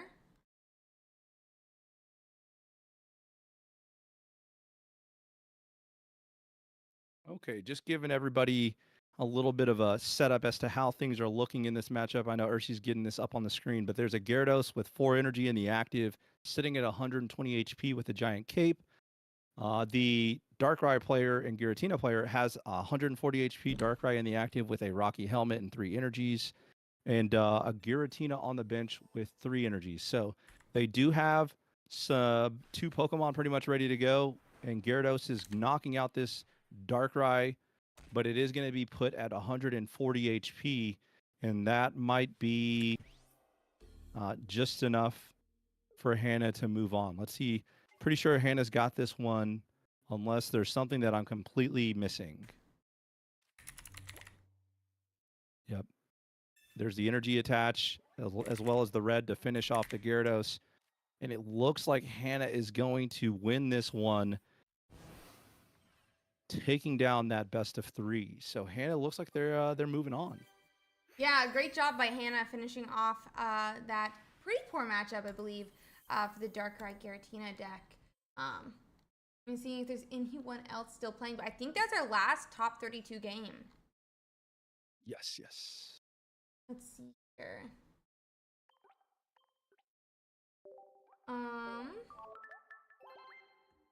Yeah, it seems like all three players that we've been watching, as in like Jody Bixie and Hannahmon, are proceeding into the top 16 as well. I'd love to watch Blastoise again. I don't know if we're watching too much Blastoise, but maybe this time we could watch it from the Magnazone point of view, where I don't know if you've checked out this deck, but it is a interesting list to say the least. I'm gonna send it to you. It is one of both Magnemites, 2 Magneton, 2 Magnazone, a Giratina EX, a Darkrai EX, and a Druddigon. I love it. It's a lot of cards. It's a lot of cards, but I think it would be interesting. Maybe we could watch from their POV this time. Yeah, let's do that. And it's a Frog EX member too. So Frog EX still alive in the tournament. Yeah, so another Frog EX alive to here. I think they're in 18. Yep. Here, we'll hop on over to channel 18.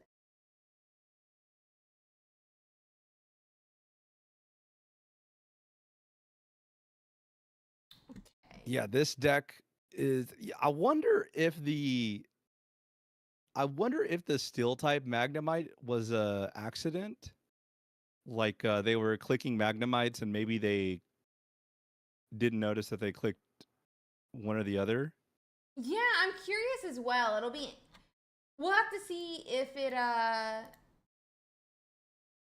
is helpful at all or if it becomes a problem.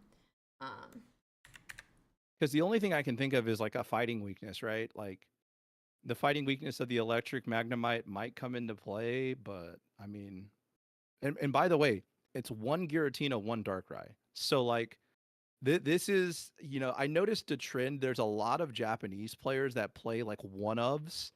Like that's like one of the things that you notice about their deck list. They'll be like 1 Wigglytuff, or 1 Shaman. And you kind of see a little bit of influence of that in this deck list. You've got 1 Darkrai, 1 Giratina, 1 Druddigon, 1 Dawn, 1 Red, 1 Giant Cape, 1 Rocky Helmet. Like it's just like a very flexible deck. Yeah, it's interesting to see that for sure. And it seems to work for a lot of the Japanese players. I mean, we'll have to see how it plays out with this one. Hopefully they'll be able to find all the Pokemon they want. I think one Druddigon is really interesting as well. So we'll have to check it out here. Well, the thing about the 1 Druddigon too, like there's no leaf. So you're not ever pivoting out of that Druddigon, right? Like that Druddigon is staying in the active and taking everything like a champ. And then with the Blastoise list, there's no Sabrina. So you're never forcing the Druddigon out. So like the nightmare scenario is Manaphy lines up against Druddigon and suddenly Manaphy just snowballs the game out of control to where Blastoise has all the energy it'll ever need and Blastoise can just sweep everything on the other side of the board. Yeah, that is true. Well, I'm interested to see what happens. I'm worried about, I guess, like the Magnazone doing, I guess, like 130 to the Blastoise. But obviously that's still a stage 2 similar to Blastoise, right? Both of these cards are gonna need to have multiple turns to get set up and running.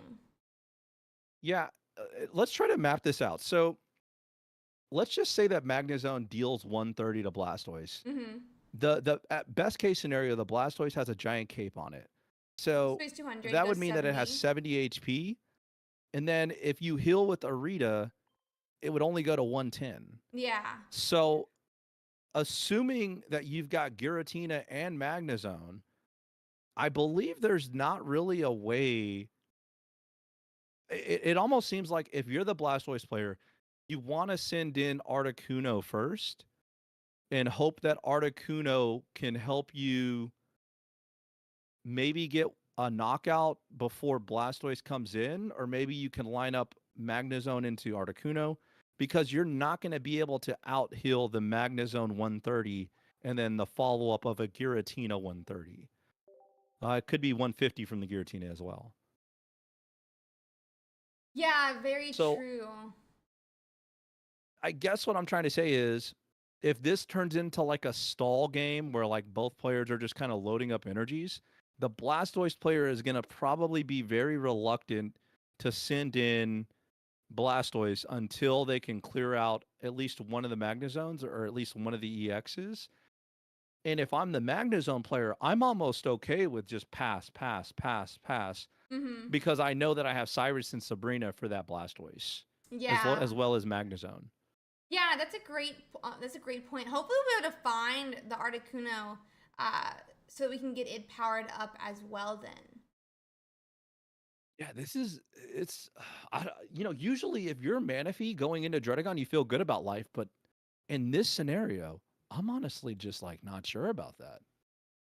Yeah, Manaphy getting hit by one of these little Magnemites is really not what you want for sure. Oh, that too. Yeah, for sure. Looks like Yeah, I don't we're know, man. loading into our game. So we'll get to Yeah. watch the match here very shortly. All right, here we go. And just to get everybody up to date, dude, I swear it's like being spoken into existence here. You're gonna love it when you see this opener, chat. This is gonna be hilarious. Let's see.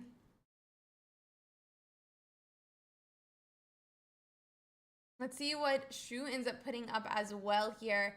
And we are starting. We got the Manaphy start they were a little bit concerned about, but at least it's not a Magnemite going into this Manaphy. Yeah, so I mean, you're going for, or you're, excuse me, as the Manaphy player, you're going second. So you'd love to see that.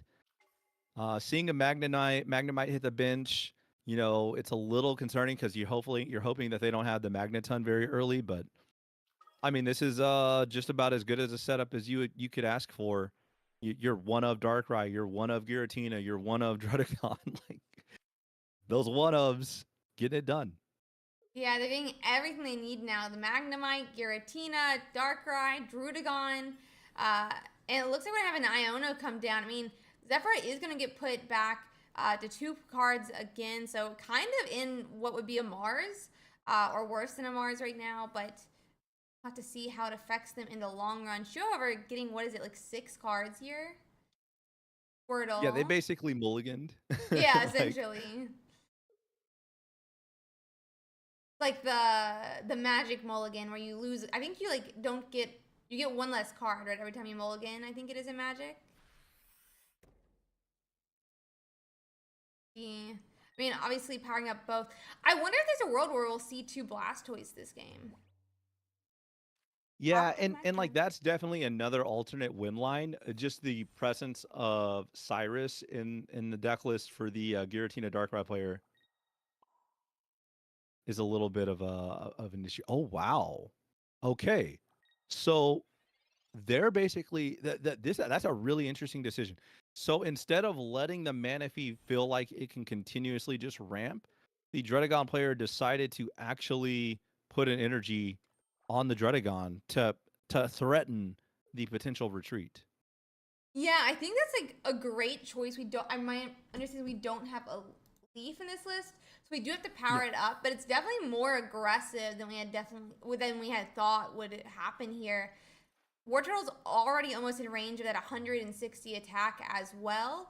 I mean, Magneton can't attack this turn. And we do also have to find a Magnazone, I guess, but I think it's near assured right now. Oh, make sure you attach an energy before clicking this ability, my friend. Very true. As far as where the energy goes per turn, I think you put it on the Darkrai. Because I don't think you're ready to go in yet. Oh, okay, okay. Interesting. So I think, though, right, that says, oh, next turn I could retreat. Still, because we're 1 energy away from the retreat, and you don't have to give that to the Magnazone now. Only thing is, though, is if we go in with a Magnazone, knock the Manaphy, we go up a point. You bring in the Blastoise, who's going to have 5 energies by that turn. And it can knock out your Magnazone.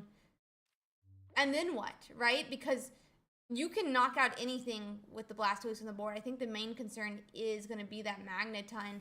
They're bringing up a different Pokemon with the Sabrina, which is probably Squirtle. Yep, there's the Squirtle. And I wonder if we're going to see a Magnazone here. Yeah, you have to, right? I mean, there's no way you use a Sabrina and don't collect a knockout here. So if I had a Pokemon communication, I would probably be tempted to rip it right here. But I guess the alternative is you don't do it and you just take this knockout and hope that they don't have Blastoise. That's really interesting to me. Not even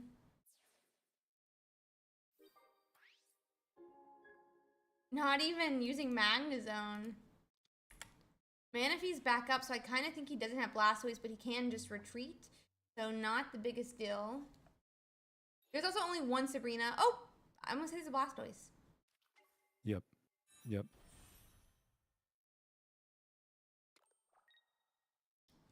And you can't Darkrai Ping and Giratina in red. Yeah, not at this point. You have to yeah, that's what I thought. Okay, so I guess now the game becomes give up this prize and you put the Blastoise in range of hopefully you Darkrai it right here, I guess, is probably the answer. Probably, so it put it to 160. It attacks in a Druddigon, goes to 140 without an Irida. And then if you have red or a way to ping and dawn, you're knocking out the next turn. Which isn't bad, but that does count on there not being an Irida here. I almost want to say that what we were talking about pre-match with not not pushing quickly as the Darkrai Giratina player might have been more optimal. I think that the way that this game is played out, you basically called them on are they going to have Blastoise or not, and they did. They had the Blastoise, and now you're worried about getting swept by Blastoise. Is pretty much the way it works. Yeah, 100%. Do they have the Irida? I think. Well, Cape might also. Yeah, or Cape or Irida, exactly. Because Cape also saves us by 10 damage. Does it? Hold on. It gets it back to 160 after it hits Druddigon. It goes to 160. Yeah, so then Giratina comes in, and with red and with a Darkrai ping, it would deal 170. Yeah, I guess with both. I only calculated with one or the other. That's true. Yeah, so it gets a knockout. Oh, and Do they have Articuno? No. They're just stalling. They're stalling. Okay. They're looking for Irida, maybe? Yeah, I mean, I guess you stall for Irida or you stall for finding Articuno is what I'm guessing. I don't know though.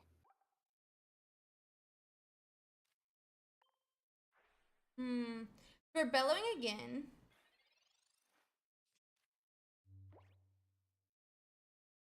And now you're still threatening to retreat with Druddigon. We have Irida. I guess if you have Cape, now you go. If you have Cape, yeah. Well, even actually, no, because you only have 4 energy. Never mind. You only have 4 energy. You can knock out Druddigon with 4 energy. Yeah, that's true. You can knock out Druddigon with 4 energy.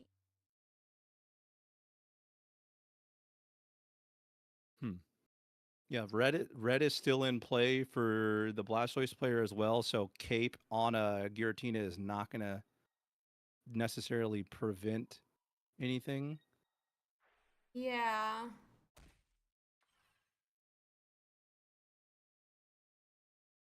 Man, what a weird game. Yeah, this might be the only match we get to because the games, unless it's a 2-0, the games are going to be pretty long. I'm anticipating. Yeah. Yeah, I think Blastoise is safe now. It comes up, it attacks Druddigon, it goes to 160. Wait, no. Yeah. You need Cape. I think you just have to have We Cape. we have to have Cape. We're just talking Cape. But if we can get it all the way, I think we're safe. There you go. And it's not like Sabrina can be used on your Blastoise because Sabrina's gone now. Yep. And there's no damage, so we don't have to worry about Cyrus. I guess the fact is it's a one of. It's all these one ofs. It's a one of Cape in the Blastoise deck. Is that the Articuno or is that yeah? That's the Articuno. Yep. That's Articuno. So now actually allowing to stall on Zephyr's side is gonna be really bad because unless they knock it out this turn, which they could do potentially, like with the Dawn, then you're allowing Articuno. Dude, I can't imagine being in either player's shoes right now. This is like, I mean, this is such a hard game to navigate. For sure. Because both players have so many options. You're very aware of like giant cape on Blastoise. And like Blastoise is literally just staring you down saying, if I come into the active, I can sweep. So like I would hate to be on either side of the table right here. Yeah, I feel like the other problem as well is if they retreat back this Druddigon, then the Blastoise does sweep, right? You don't need Cape if the Druddigon's not there. Yeah, it's all yeah, exactly what we were talking about pregame. Where like if Blastoise comes in and like puts me one prize away, I mean I'm just kind of like cooked. Yeah. So I think right here you've got to pivot into the Articuno if you're going to pivot at all. Only problem, right, though, is then you are open for a Cyrus knockout at any time. Yeah, because Cyrus, well, kind of. Assuming you're willing to put somebody into the active spot. yeah, you almost have to Arita right here if you have it. Yeah, I kind of think you do like Irida, retreat, swing for 60. It does put you down to 60, but if you hit heads, well, yeah, if you hit heads, you're clear. There's no Pokemon Center Lady in Zephyr's deck. Man, this is quite a standoff. How many? Let's see. I want to check the time on the round too. That's actually. Let's see, pairings or. We Irida. Do we retreat? I assume we retreat here. Yep, we are retreating to Articuno, who's going to go down 40 health. But as we said, if you retreat and swing with someone else, Blastoise sweeps from here. We hit heads though, so I think this is almost game. Yeah, I mean, because now there's no way to stay out of range of Red and Blastoise dealing 160. Yeah. Oh my gosh. You know, it is worth noting for all of the footsies that we've seen in this game, the biggest turning point was a coin flip on that. And like that's obviously going to make people feel kind of bad. But man, like that's just kind of the nature of the game. And you know, it went so long being a kind of a quote unquote stalemate, but that coin flip really seems like it's gonna determine the winner of this game. I would argue though this coin flip has nothing to do with like who wins, right? Because the only thing this paralyzed does is it stops the Druddigon from retreating, and if you retreat back to anything, Shu wins. Because like let's say you retreat back literally to anything, the Blastoise doesn't get hit. Zephyra will only be at 2 points. Blastoise knocks it out. Nothing can one-shot the Blastoise if it doesn't have the ping on it from the Druddigon. And Sabrina's already been used. We used Irida, so you can't Cyrus the mana fee. And then you just knock it out the next time. I think retreating doesn't do anything. If anything, I worry the problem here is going to be, I don't know I haven't calculated what it means when this Articuno gets knocked out from the recoil. what does it mean if the Blastoise gets hit before Blastoise hits another Pokemon? That's the only thing I haven't calculated. Yeah, So I you may don't be think right. the coin flip means anything. Yeah, because if you retreat, you're still not doing damage to the Blastoise. You've already used Sabrina. Yeah. And Irida stopped this Iris, so we can do 130, 150 with the Darkrai ping, 170 with red. This Blastoise is safe. It's not going to do anything, right? Yeah. The coin flip was great, but it didn't solve the game for Shu. Yeah, I think, I mean, this is just an unwinnable game state now. Yeah, I think the moment we go on Articuno, well, the moment we Iridud the Manaphy, I think the game was over. Is kind of where I'm thinking. Man. Oh, I mean, I guess, okay, so again, this kind of goes back to if you are the Darkrai player, do you completely just kind of sit back if you open Druddigon like that and just kind of load up everything on your bench and just wait for them to make a move? Like what is the strategy that you do in this matchup? Yeah, I mean, I'm not really sure. Yep, and there's red. I mean, they're literally decked out. There's no world they didn't have red here, and that's gonna be game. wow.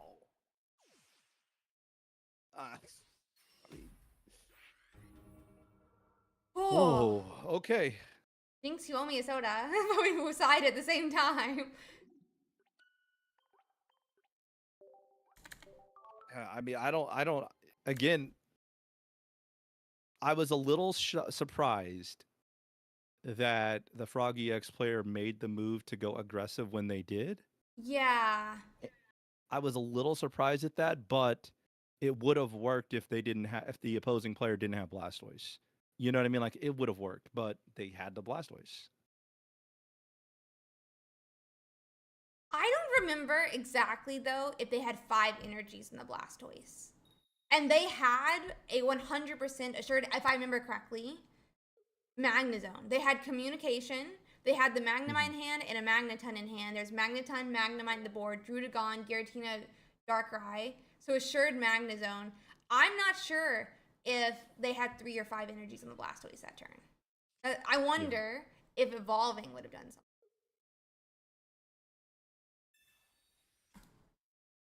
And then it's really hard to backtrack that game. Yeah. And try to navigate it and say, well, if I didn't go aggressive, what would have happened? Because the game went so many turns. For sure. So, you don't go aggressive. Well, what if you have 2 Blastoises? Then what, right? Like. Yeah. And it's ironic. We see the same setup here. We got Druddigon going into Manaphy, except the Druddigon player is going second this time. Yeah. Let's see. We're doing our first attach to the Druddigon. I think again. I could be wrong with that one. We have Squirtle. We have Articuno this time as well. So here we go. Let's see if the strategy is any different this game. I'm sure that the Froggy X team is probably like, a little bit in communication, I would assume. For sure. I don't know how much, but I would assume that like maybe they talked about this as well before the match.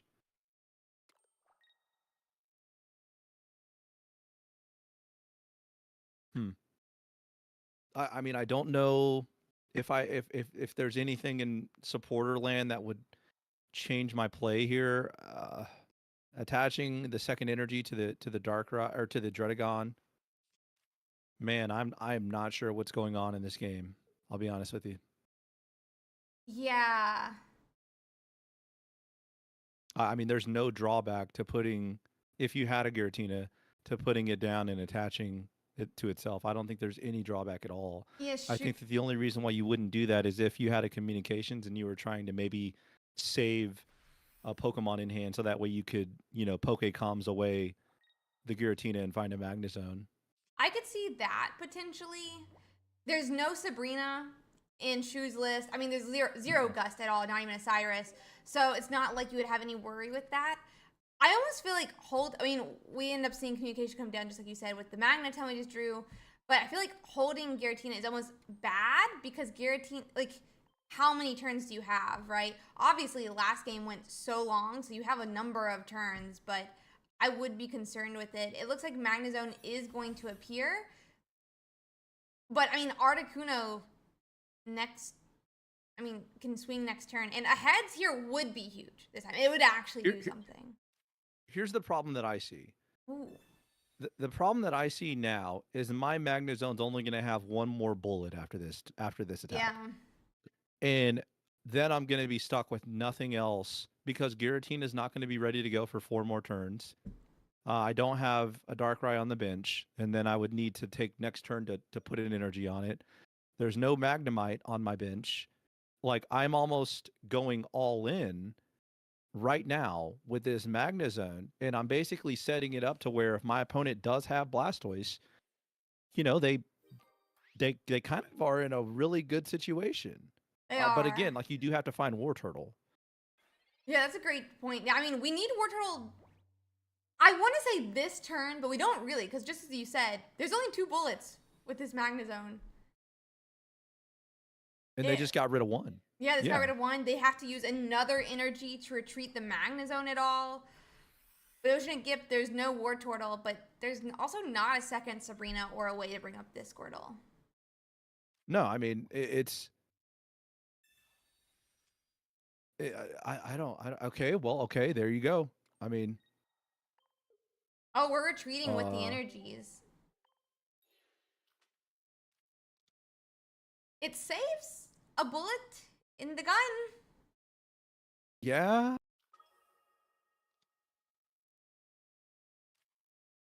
Okay. We're gonna bellow. But we need 3 turns of bellowing. Yeah, I mean, they need a dodge. Okay, never mind. Can't dodge a Wartortle.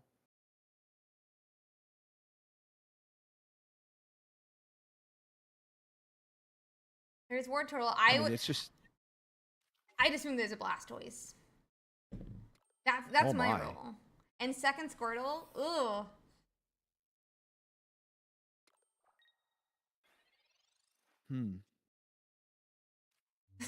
Cyrus that does nothing. Okay. You still have the opportunity to maybe go Magnazone, attack for 130 into a Blastoise, and then There's Blastoise. Maybe Giratina finishes it? Because they can't outhill that amount of damage. Just go check. And then Dredagon still hits for 20. Yeah, Dredagon does hit for 20. We do have Cape, though, now.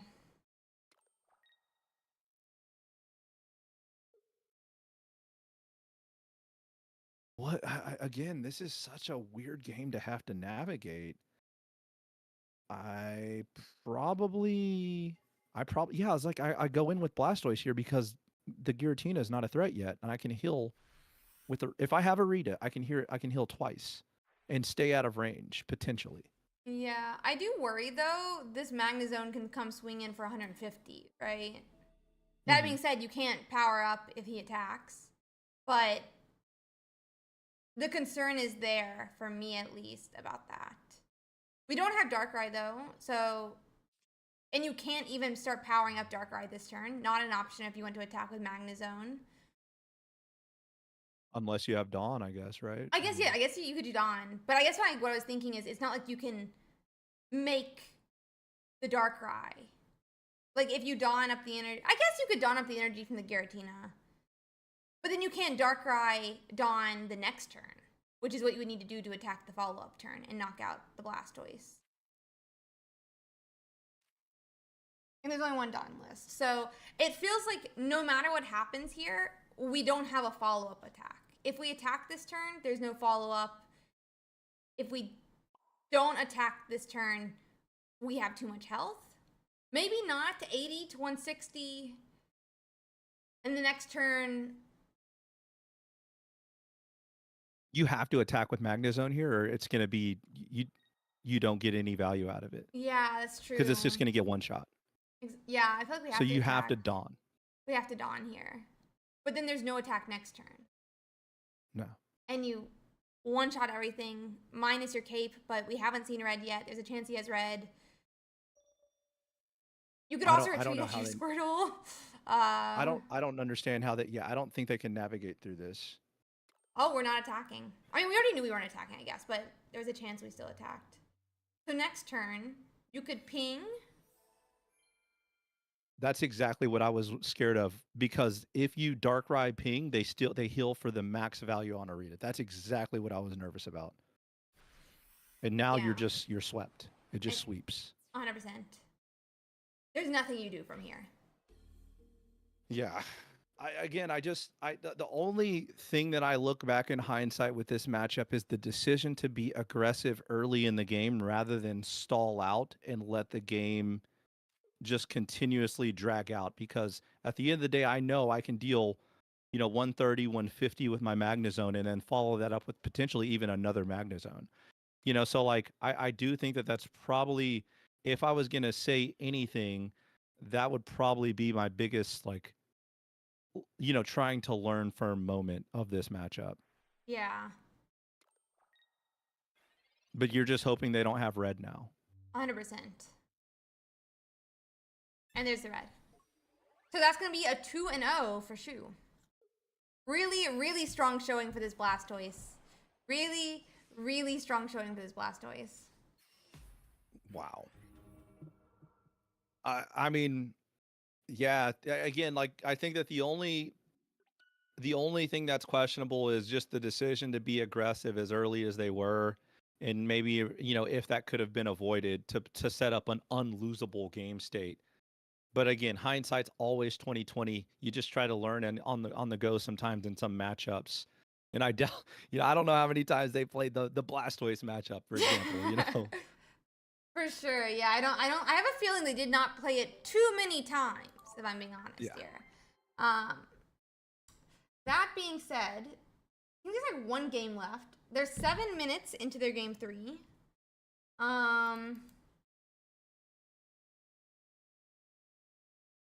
Do we want to try to hop into it? I think it's a Darkrai versus Darkrai. Giratina Darkrai. Yeah, it's a mirror match. Let's see if we can catch it before it ends. Yeah, let's see if we can hop over real quick. We can do channel, I assume we're closer to 48. No, we're closer to 14. Let's go to 14. Yeah, I was just going to send you a message and say it's good to go. It's 0-0. Perfect. You're the best. I'll pop it up here. Why don't you talk through what's going on on the board state? It's almost like an identical mirror match game state. Like, it's kind of funny. The chat will see it whenever it pops up. But there's 2 Giratinas and 2 Darkrai on each side of the field. There's a little bit of a weird footsies going on in the active spot where there's 2 Darkrai's kind of staring at each other. We can see that Pokemon Center Lady was used by the player on the bottom of the screen, and a potion was used by the player on the top of the screen. Not sure how different these deck lists are, but I will try to pull those up and get those differences to you guys. Let's see. I'm going to bring them up as well here. But yeah, it's like 2 Darkrai's. Like, you fall asleep first, then you fall asleep first. I'll eat your dreams when you fall asleep first. A little intimidating. Very intimidating. Don't threaten my sleep. Okay. All right, the differences in these lists. Okay, so let's start off with Squared, who is the player on the enemy side. Okay, across from us. Okay, so Squared has 2 Mars and 1 Rocky Helmet. Okay. Whereas our player, from our point of view, they only have 1 Mars and 2 Rocky Helmets. I believe that's the only difference in both of these deck lists. Interesting.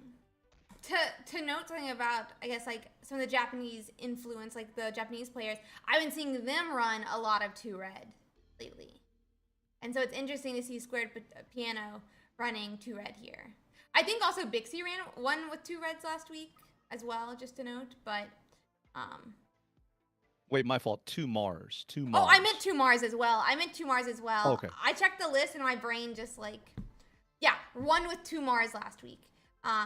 So I'm not sure if it's the same list, but we are going to be seeing a Cyrus here. That's going to be a return knockout. Forgot to put those points in while I was missaying red instead of Mars. But that's still in range of a return KO because Ping puts it in 130 and there's a setup Giratina. So I think Squared might win this match. Yeah. Huh. I wonder if like the extra Mars helped. It's hard to say without seeing the discard piles. Yeah, I wonder as well. I mean, even if you only use, I'm not even sure they used 1 Mars, but like even if you only use 1 Mars, you have a higher chance of running into the other Mars by having 2. So good. I mean, it's a great question. I'm not really sure. You were trying to decide if we swing here. It looks like.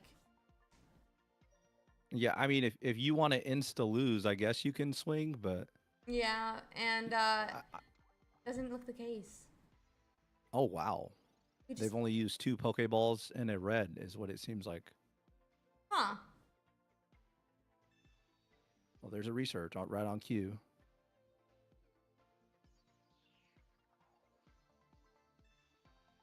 Okay, so that stays out of Darkrai range, and then now they're a little bit threatened by a potential opposing Giratina and Darkrai Ping, right? Because the Giratina deals 130, the Darkrai deals 20 for a perfect 150 KO. Mm-hmm. But you also need to make sure you can retreat out of the active. And there is a leaf, obviously, in the deck from our opposing point of view that can still be played. Man, 2 cards in deck, and they must have just turboed through their deck. Yeah, for real. And it still looks like it might be kind of hard to win. But the Mars right here could maybe stem the tide a little bit. Yeah, it puts it down to 1 card, which... I mean, if they only use 2 Pokeballs in a red, they could hit research, but there's so many cards left in their deck. Just so many cards.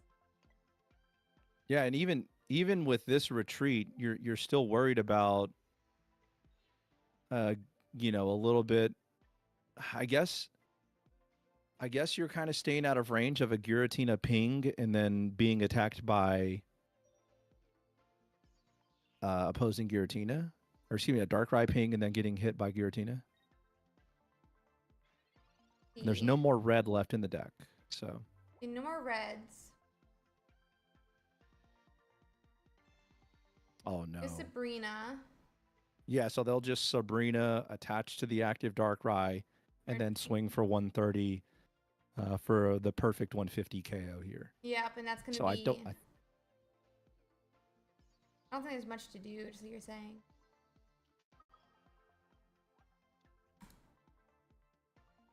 Man, that's a tough one. You know, you Sabrina, or excuse me, you use Mars and get them down to 1 card and they still draw a win condition. Not much you can do. Yeah, very, very sad here.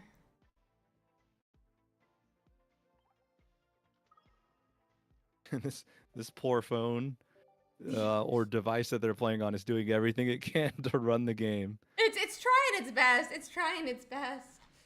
It looks like this is gonna be our last game in top 16. And Hanamon and Bixie, our two-time winners, are still in the running in top 8. Bixie is against Mirror Match. I have a feeling they've played many of those. They've played 1, 2, 3, 4, 5 before this tournament alone. And then Hanamon is running Darkrai Giratina as well. They're going against Gyarados, though. However, they have beaten 2 of them in the tournament so far. So they know how to we've run. got for sure that we've got 6 Giratina Darkrai decks and 2 water decks. So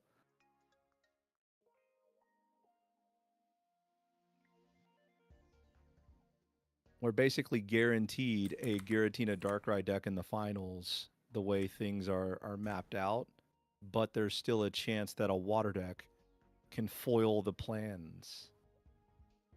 Can they do it? That's the question. I want to Meowscarada, but that's okay. Yeah, it looks like the last Meowscarada got knocked out in top 16. Yeah, but even it was though a it was, Magnazone. yeah, going up against Hannah. Hannah just too strong. Too strong, too strong. And then Bixie also won against a Charizard, which is, I think, a really hard matchup. I remember correctly when we went over the matchups at the end of yesterday. That being said, I just told everyone that they can start. Do we want to watch Blastoise again? Do we want to try to watch a mirror match? Or do we want to watch Gyarados? I think we got to go with Blastoise again. We got to keep riding it. Let's do it. Let's do it. Would you like the Blastoise POV or the Darkrai POV? Let's stick with the Blastoise point of view. Okay, so I think that was channel 10. Okay, hopping in there.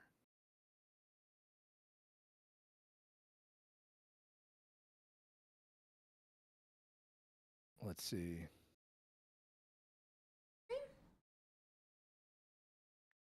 Yeah, so I mean, this matchup is one that I'm sure the Blastoise player is very familiar with. You do got to wonder like how much time has been put into playing this matchup if you are the Giratina Darkrai player.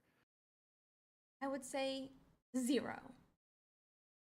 Yeah, I mean, the only reason why you would have experience is if you played against it the night before, right? Yeah. Like you just said, hey, if I run into this matchup, let me at least see what it looks like in some practice games.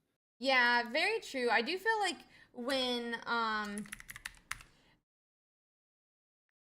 like if you want to, you know, go all the way, sometimes that's what you have to do the night before. I've played every other matchup. I've never played against the Blastoise. In the off chance I run into it, can I play a couple games with you? And that's when your friends, if they're good friends, are like, yes. Yes, I will play a couple games with you. And you know, as much as like maybe some people hadn't thought about it, I know in Hearthstone it was very popular to have 2 accounts to play against each other. So that way you could see multiple matchups. And like even in the event you couldn't find somebody else, but you had 2 Pokemon Pocket accounts, I think it's 100% worth it to practice against this matchup and just play open-handed against yourself. I mean, what that does is it allows you to see lines from both point of views. You know, it allows you to kind of measure, hey, these are cards that I don't want to see if I'm the Blastoise player. These are cards that I, you know, definitely have trouble with if I'm the Blastoise player.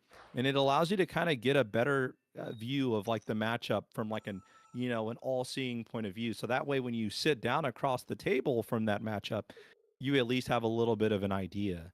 But I do think open-handed testing is something that is definitely necessary in some cases. And I think that that's definitely a way that you could also utilize, you know, getting some knowledge on a certain matchup. And I know a lot of people, you know, probably have played around with that idea. But yeah, if I'm in this tournament, that's probably something that I would have done. Just trying to understand the Blastoise matchup. Yeah, for sure. Open-handed testing, I think, is like a really great method to use, especially when you're learning like different matchups. Especially in a game like this, where you can essentially guess what's in your opponent's hand. It's not like you're gaining any type of like advantage really by knowing your own hand, and even then, like being accountable to yourself and be like, play how I would normally play, will still keep you that way as well. Oh yeah, so. and we've got this game started on the screen already.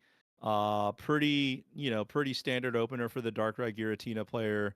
Very solid, very strong, and unfortunately for the Blastoise player, opening up with the Articuno. But at least it's only 1 retreat cost, right? If this was a Palkia origin form, you know, you're pretty much stranded in that active spot. 100%. And I mean, there's also even the chance, right? Like, you have to literally pass 3 turns on Giratina. You could get the 3 energies on Articuno if you didn't hit a Squirtle or something else, but definitely when we have Squirtle, the main thing is to, oh my god, word. I can't think of words Oh, right nice now. top deck. Oh, it's all good. Hey, we got a good top deck there. We found the War Turtle. Yeah, I mean, I think it's just a pass.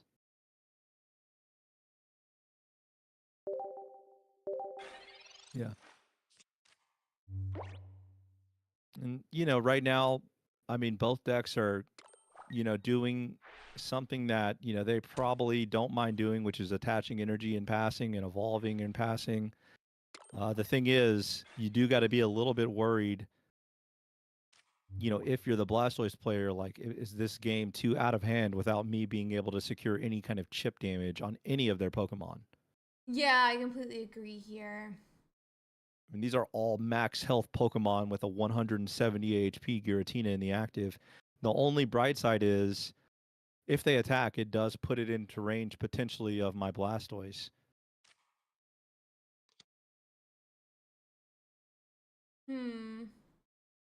Let's get this deck list up too. I want to make sure. There's Mars, right? Yeah, there's one Mars. And there's one Rocket Grunt. So I do think that the correct play is to evolve, just because you do want to be respectful to a potential Mars. Yeah, it's always concerning if you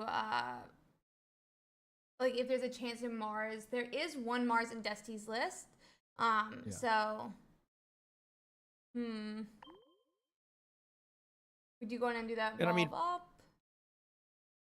right here, I think it's just going to end up being a pass. And you know, if you're the Blastoise player, you're kind of like giving them the thumbs up to KO your Articuno. You're like, hey, if you do it, sure, because at least I can get my Manaphy into the active. If they Sabrina, you just send in the Manaphy, so like it's not too big of a deal. Yeah.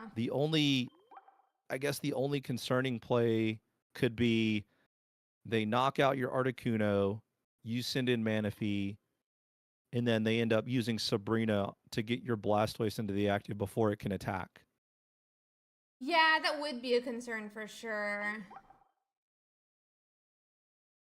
Because you want your Blastoise to have full health when it comes in and starts attacking.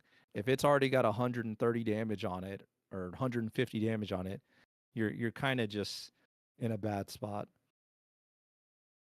We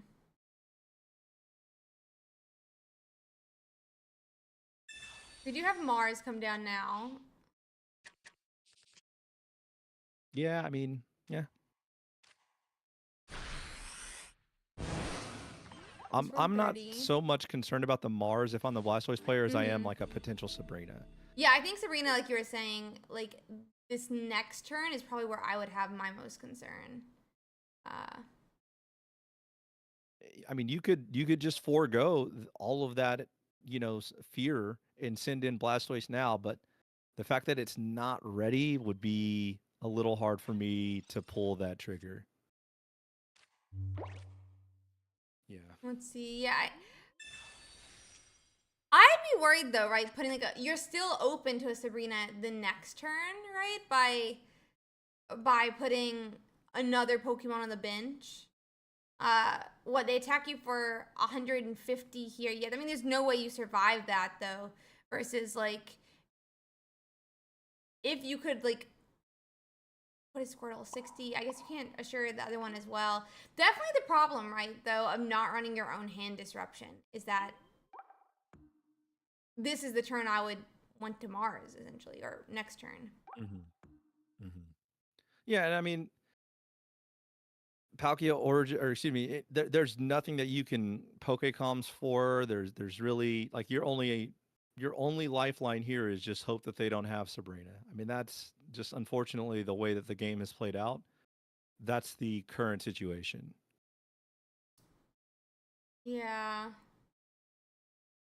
I mean, you could retreat and put Blastoise in now, but again, like I just don't know that that's the right move.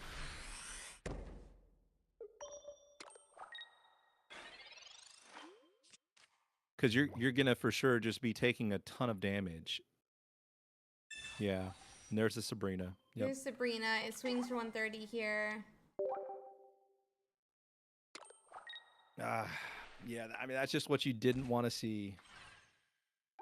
Yeah, honestly, not what you want to see. And they even have the potion. They have the Rocky everything. Helmet. Like, yeah, but again, like this kind of goes back to, yeah, you opened up with the worst Pokemon that you could ask for in most scenarios, which was Articuno. You know, there's just not a lot that you can work with when that happens. Yeah, for sure. You knock out Just a here, but yeah. tough game one. Definitely. I guess like in some world, if you had like Cape and Irida here, you'd be fine. Wait, no, we just Irida'd. Never mind. We just Irida'd. I was thinking like the turn after. Yeah, because Darkrai would ping for 20 and then deal the 80, so you needed just a little bit more health.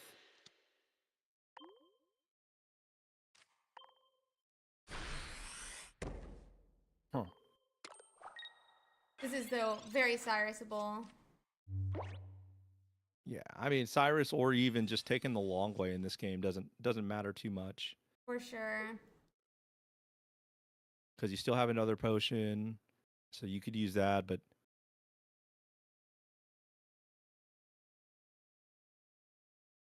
I guess because they miss it this turn though, if we have Irida again next turn, it goes to 110. Ah, but this potion does solve that, sadly. This potion makes it where, yeah. Yeah, they just have everything. Wait, no, because they attack themselves again. I'm an idiot. So they go to 150, actually. If they have Irida, they're 110. I guess that just questions if Desi has red. Yeah, but you can't Irida and red. No, I'm saying you can attack for... Oh my god, they don't have 5 energies. I'm an idiot. They had to discard energies to retreat. I was thinking I had 5 energies.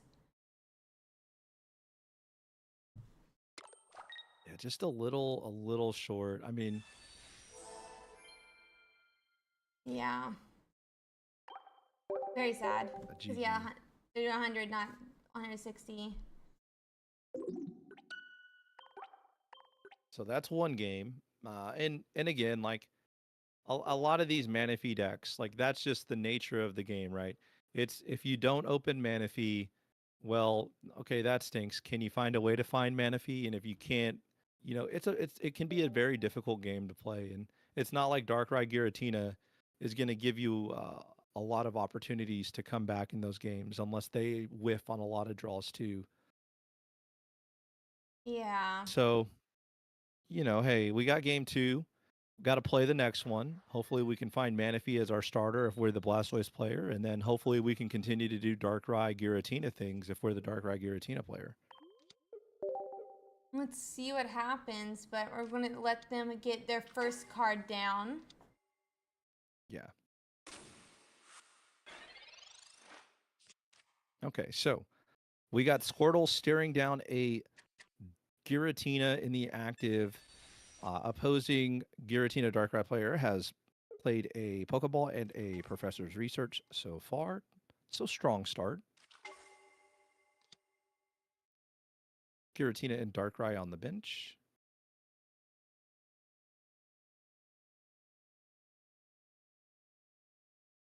I guess the question here is, do you bellow from the bench or from the active? Looks And like it's they're going to choose to active. go from the active. Ooh, Wartortle immediately. But we can't evolve this turn.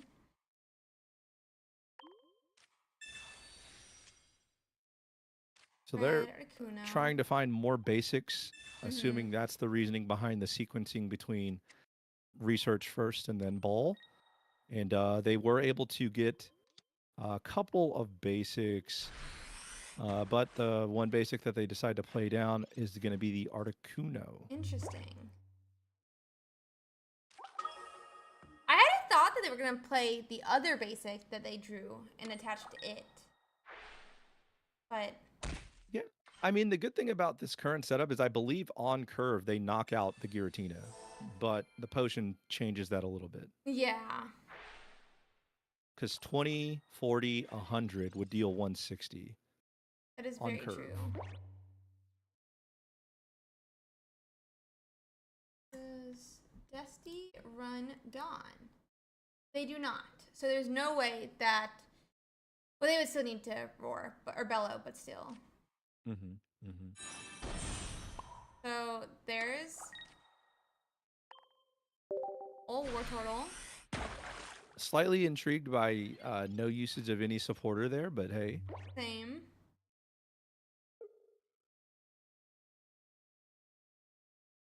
I wonder if you play a defensive Mars here. If you are the Giratina Darkrai player, you only play one Mars, but would this be a good time to rip it? Apparently not. They're going to leaf out of the active. What are they putting in? They're putting in the Darkrai, interestingly enough. Huh. So they're going to challenge Blastoise to come down on curve, basically, right? Because if Blastoise doesn't come down on curve, then you could potentially knock out this Wartortle unless there's some sort of heal and retreat or, you know, heal and Pokemon tools, so on. So we hit Iono. Do you Iono for... Oh, no, it looks like we're going to Irida instead. To protect against, I guess, a Cyrus. But definitely my concern would be a Sabrina. What's 3 cards? It's 3 cards. Yeah, so now you protect yourself from Sabrina putting that extra Pokemon that we talked about earlier in the game, them having. So that kind of helps a little bit, but... I mean, this Articuno is going to get one shot. Yeah. Unless something weird happens.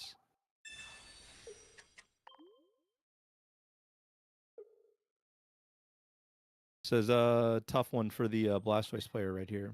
Definitely, yeah. The question is, I'm sure they attack here, yeah. Yeah. Knock out the Articuno. Potentially, we're going to see...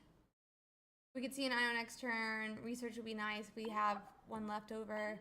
But finding that Blastoise would be...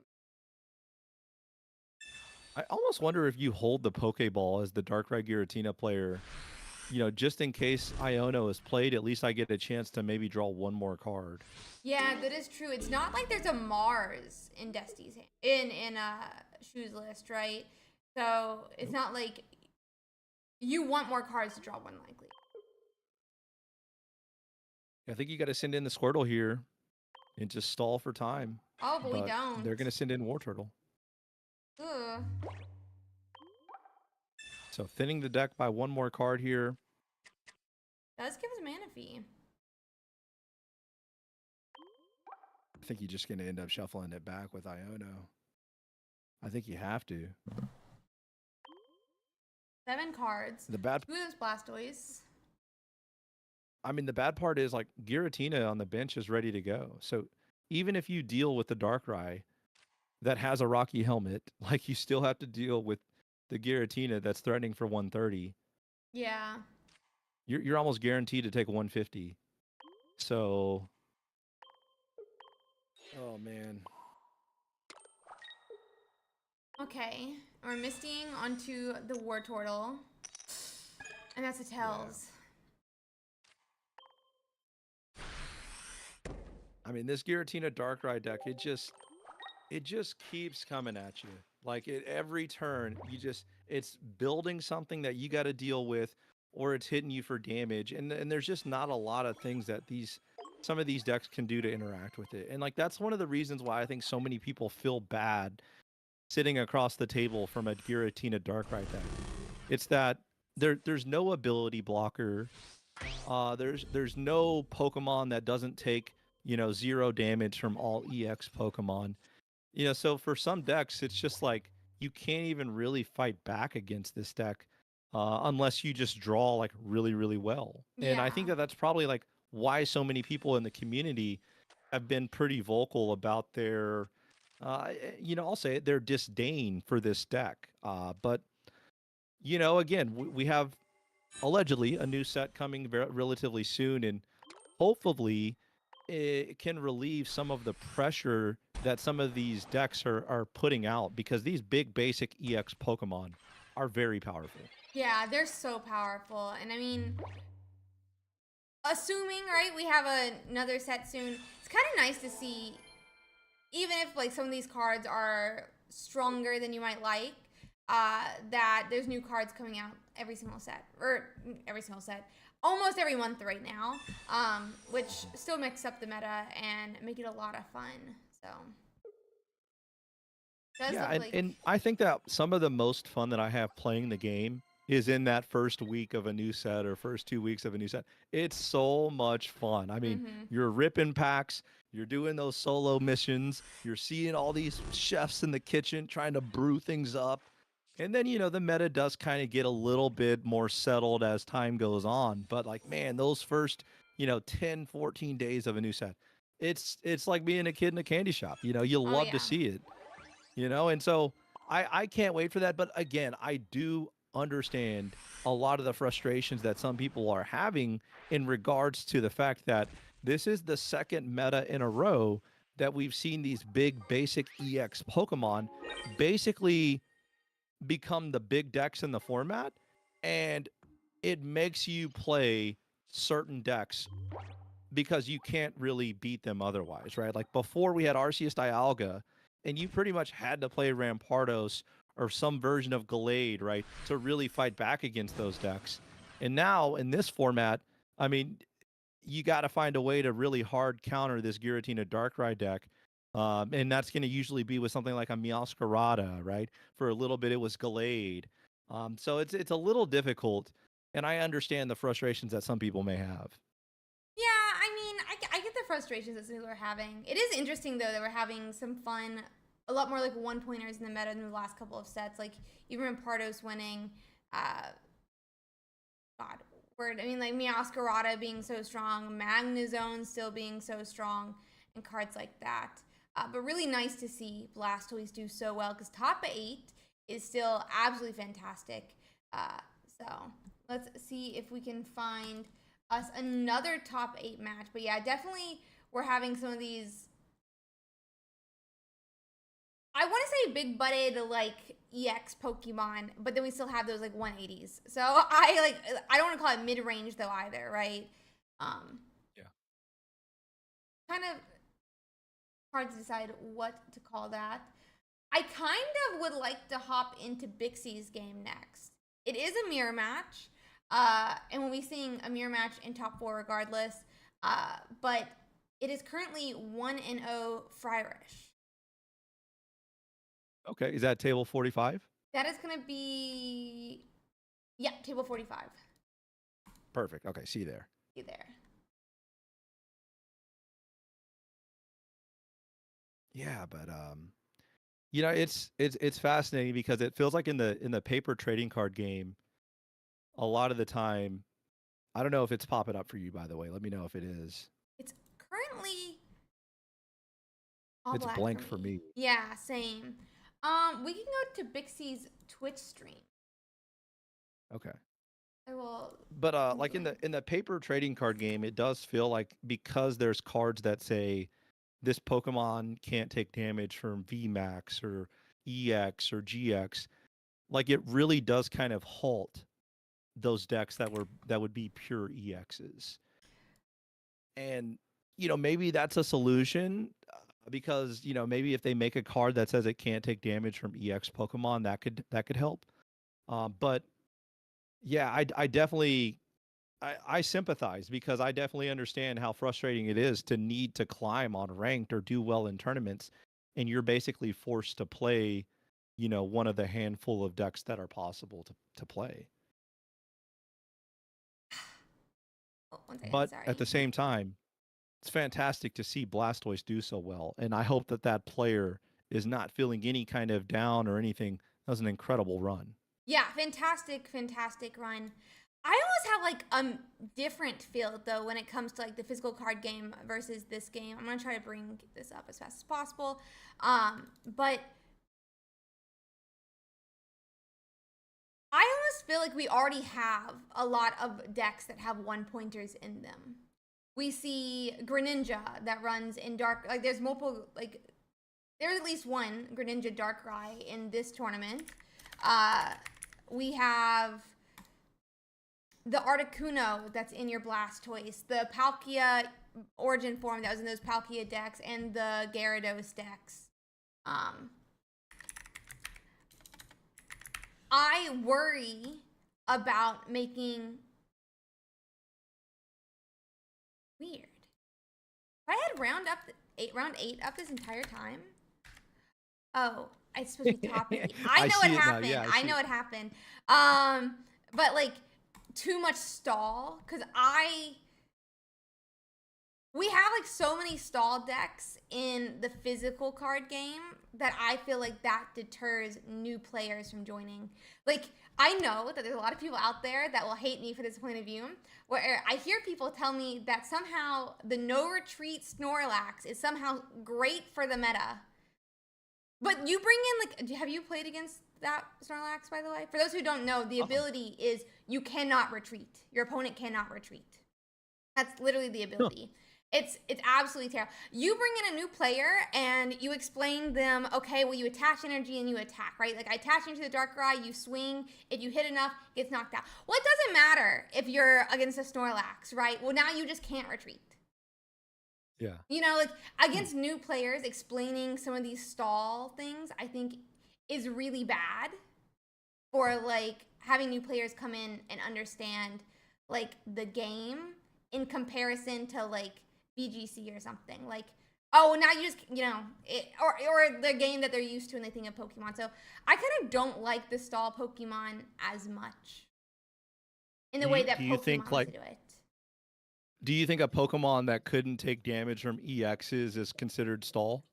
I am not sure that I would completely call it stall, but it is more in that direction that I worry about, for sure.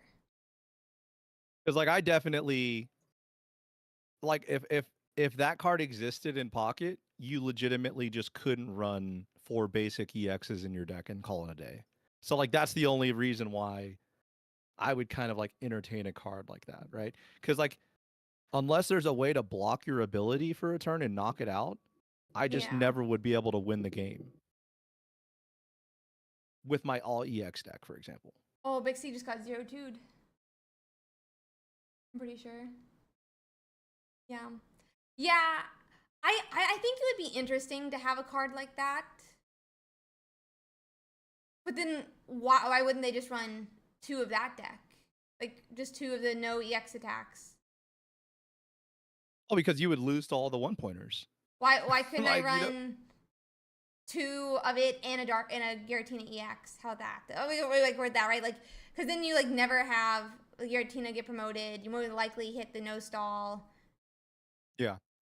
And because like also similarly, like you still have decks here that are like auto losses sometimes. And if you just run into them, you lose. Well, maybe I'm okay with running into 1 point. So even the physical card game, like I'll be hanging out in breakfast before like an IC. You'll have the top players like walk through. You can tell they're like super nervous, and they'll be like, "I've decided if I run into Pidgeot EX, I just lose. I decided I can't win."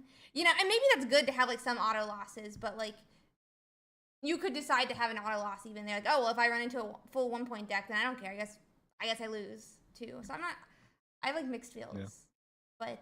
I think from what I read in chat, by the way, I don't know as you're getting things set up, but from what I read in chat, basically a lot of feedback too is we want to see more cards like Sudowoodo, more cards that, you know, maybe just directly do more damage to EXs as well. I'm down for that. I'm a Meowscarada lover. I love Meowscarada. For those who don't know, I'm a huge Meowscarada fan. 130 DXs, baby. Cry for help. Meow. Meow. But it looks like top 8 is or top 4, excuse me, is set. We just got all of our top 4s in. So Bixie is out of the run, as is Hanamon. So no repeat winners for this tournament, but fantastic runs by both Hanamon and Bixie. Do you have preference on which top 4 we watch first? I mean, we could watch our mirror match first and then get to the Gyarados matchup. Okay, so you want to watch the mirror match first then? Yeah. Yeah,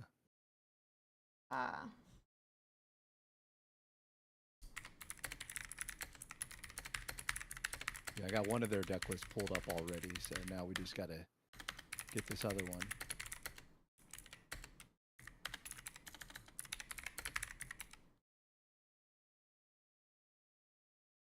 Let's see, so should be Dusty versus Fryish, is that it? Yeah, it's gonna be Oiso versus Fryish. Okay.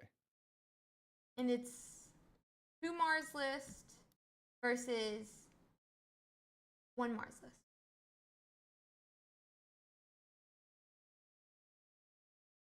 Yeah, I'm down for cards that make that are like item searches or more like consistency cards. That's what I would love. Personally. Like even like I love Rampardos, but you miss the fossil, like what do you do?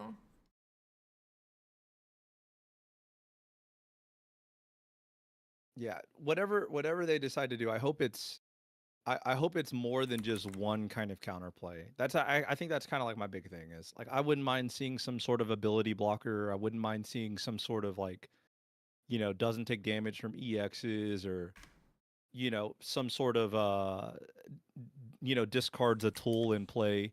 Like I just hope that we see more than just one way of dealing with it. But overall, all of it, I think there's a lot of potential for them to fix, or address some of the issues that people are concerned about. And I wouldn't write them off in fixing these issues because, if they've been playing or playtesting in their research and development teams, I'm pretty sure that they are seeing the same problems or have seen the same problems that we are, kind of seeing or some people are seeing, right?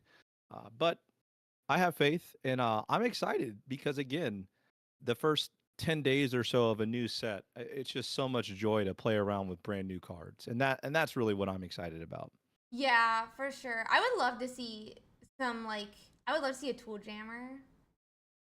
A big tool jammer fan. But like for sure, I think that like so far the devs have done such a great job at like balancing. I put that in quotation marks because balance is like a weird word in card games because it's not like you do a balance patch or something. But I think the devs have done a great job thus far. So I have like a lot of trust that it won't like devolve too much. That being said, even in the physical card game, right? Like there's some interesting matches where like just the matchups are or like where one deck is just like really supreme in a certain meta, but then it can change between metas too. So we'll see what happens, but I'm overall confident about it in a big picture way. And even just like the introduction of ranked, I sent you the Twitch link, by the way. Yep. I think has brought so many players to the game. Like when my game started lagging with even like just energy attachment, I know people are like, I'm so annoyed. I lagged and I lost the game. I was so happy. I was like, bro, do you know how many people have to be playing ranked right now for my energy attachment to lag? And, like, do you know how many people are playing this game? Like, this is absolutely awesome. And that really inspired me. I hope the ranked continues in that way. I know there's a little bit of mixed feelings as well with like masters and stuff like that, but it's really cool to see so many people enjoying ranked. And the game is still relatively young. Oh, I mean, yeah. we're talking about a game that, 6 months? So. 6 months and 11 days. In 11 days, there we go. So, yeah, super, super young game. Really excited to see what, what does happen. So, here. Yeah, I definitely think if there's so many ways that they could do ability blockers. I saw that mentioned in the chat. I mean, there was a Garbodor that was really popular in a Pokemon TCG paper format. I heard that was and basically the Garbodor. Do what? Heard everyone hated this deck that I think you're talking about. Oh yeah, it was like Seismitoad and Garbodor. It's terrible. Yeah. But yeah, the Garbodor, if you put a tool on it, it blocked every ability, on the field and the hand and the discard pile. Like So like there's a bunch of ways that they could do cards like that, but again, like it does kind of create other problems. I mean, man, that Seismitoad in Garbodor deck, that was very tough to handle, and it required a lot of cards to counter it. So I definitely understand, the frustration against that card. I hated playing against it too, but Yeah, I don't know. There a lot of ways. yeah, there's definitely a lot of ways. Even like the finals of this last year of Worlds was, oh my god, what is the electric dinosaur? Whatever the electric dinosaur is, it's like the future Tyranitar. It Oh, turns Iron off of Thorns or Iron something? Thorns. There you go. It turns off the abilities of non-future Pokemon, and so in that deck you run 4 Iron Thorns and then all supporters, which is essentially, Yep. it's a similar idea to some decks that we know here with our T18 trainers. Which, I mean, maybe that's an argument that the opposite would happen, but like it won Worlds with the ability that it turns off everyone's abilities, and then your whole play basically is that there's Misdrevious that turns off EX Pokemon abilities, and only if it's in the active, and it only turns off the active one, but it had to be in the active for it to turn off, like the Iron had to turn off the ability. So you play your whole game to be able to retreat back to the Misdrevious to set up your board. And then if you set up, the Iron Thorn does nothing because it only swings for 160. It needs 3 energies. It sounds super fun and interactive, huh? This is my whole point. Right? Like, there's arguments on like all sides, right? Or like, Yeah. there's a whole different thing that happened at EUIC that people are annoyed about. But Oh yeah, I definitely tuned in to the top 4 controversy. That was something else. or the But hey, but yeah, and we're into a Darkrai Giratina match now. So this time all the abilities will reign. oh yeah, and hey, at the end of the day, we have seen some paper, you know, abilities make their way into pocket. Oh yeah. So who knows? I mean, we may see something sooner rather than later, but I know what we're seeing on the screen right now is one player with a full bench and a Darkrai in the active versus a player with just a Darkrai. Let's see how it goes, but definitely when you're hoping to get that Giratina and it needs 3 turns of no attacking to set up, you want it early, and it's just not happening for Oiso right now. Okay, they are going to do a Mars. I'm going to double check which one was running the two Mars, but it does look like Oiso is the one with 2 Mars, so they could still do it again later in the game as well. Yeah, just trying to slow down all this momentum that the opponent has right now. I mean, I can definitely see why. They've had heal, they've had draw, they have max bench. Like, this is not a very fair matchup in terms of the draws of these two players so far.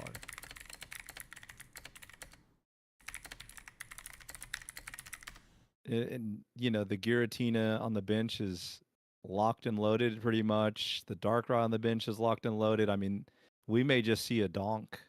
Yeah, this definitely could just be a donk here. Let's see.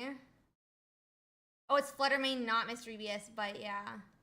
Oh, not just EXs either. My bad. But Fluttermane's the past tense Misdrevious. But let's see here. I mean, we can swing for 80, but everything on Friday's side is set up to finish off this match. Mm-hmm. Yeah, swinging would be lethal for yourself, unfortunately. Yeah, very true. And even then, Leaf. Yeah. Yeah, Leaf here. I mean, we don't even need, if we had like a Dawn or something, we could have been game. This seems really detrimental for Oiso. Yeah, and they're just pushing they're just applying the pressure, right? Like this isn't going to be a knockout, but this is just basically going to do so much damage that there's really not a comeback that can be made here, right? Because Giratina is going to be too slow.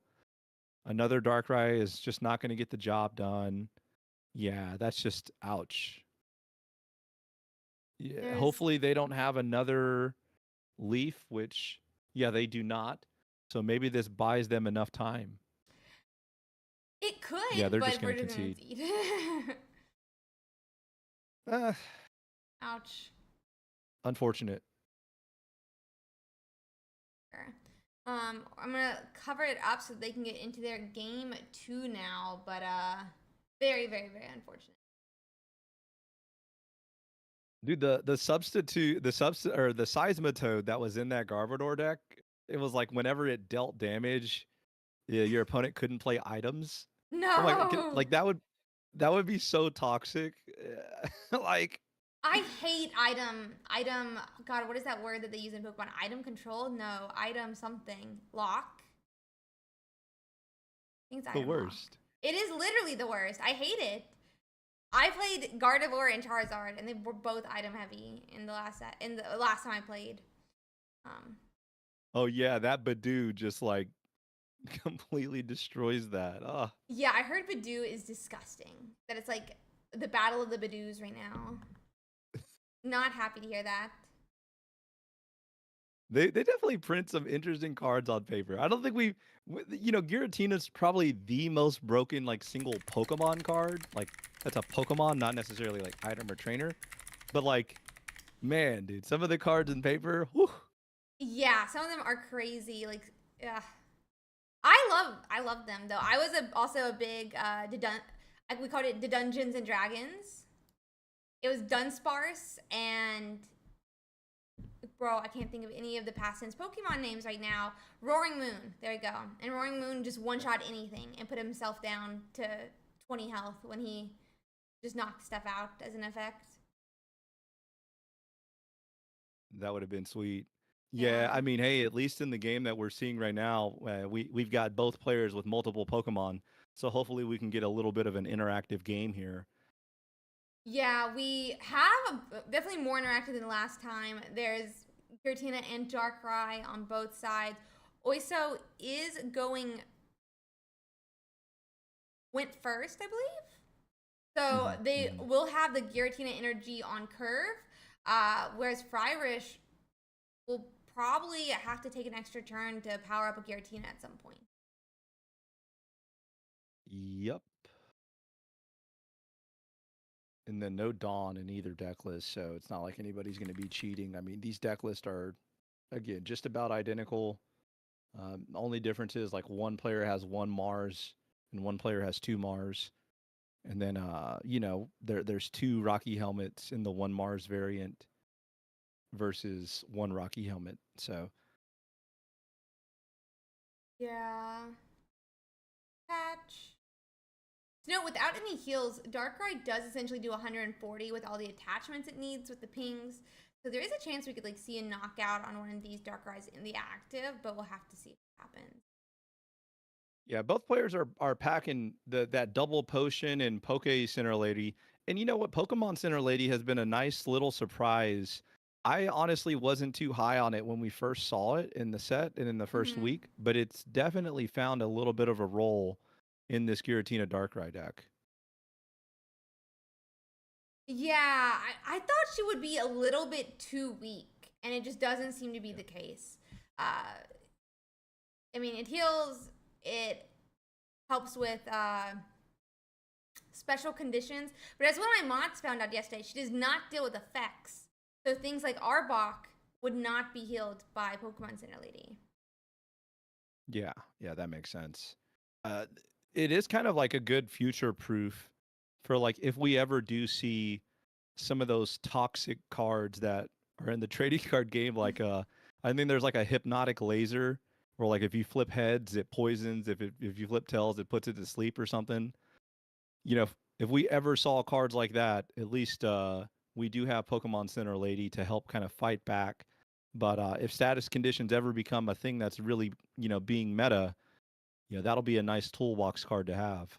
For sure. Yeah, I wanted a Paldean Clodsire to be a thing until I tried it at the beginning of the set, only to realize Arceus doesn't get poisoned. So also a huge issue for that. It's so chonky to retreat too, man. Oh, they did Yeah. Clodsire so dirty. Oh, So dirty. I was not happy with that. I was so upset. I was so upset about what they did to my lovely Clodsire. I am so sad. I'm so sad. I Um, pulled 3 of them the first night in oh like the first like 2 no. hours. I was like, "Oh, please, no, not like this, Not like dude." this. How sad. Yeah. We're gonna have a So for a red. little, uh-oh, So it's low battery.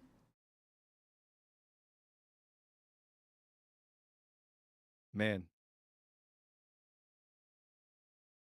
what's this setup? Let's see. See if I can make this screen bigger because I am okay. It's 100 health. Okay. He's at 100 health. Our Giratina could knock it out, and they don't currently have a Giratina set up to attack, or anything set up to attack on the bench. But because it's got a cape on it, we're gonna need like a Darkrai ping and a red to knock it out before it can knock us out. Yeah, and with 1 red already being used, that is out of the window. So No, it might was be the a little bit opponent's tricky red here. though, right? That was used. Oh, yeah, yeah. I'm talking about the opponent. Yep, yep, yep, Oh, my yep. bad, my bad. Sorry.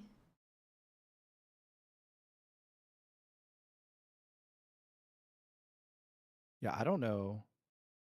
Is this gonna be? There's definitely a chance that the game ends in the next couple of turns. Yeah, there's a chance next turn for sure.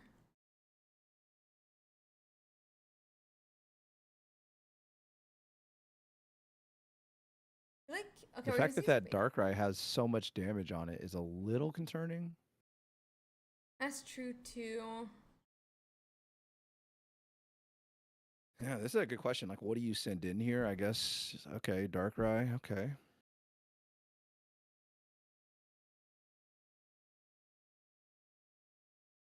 Okay, so that Giratina is charged up and ready to potentially win the game. But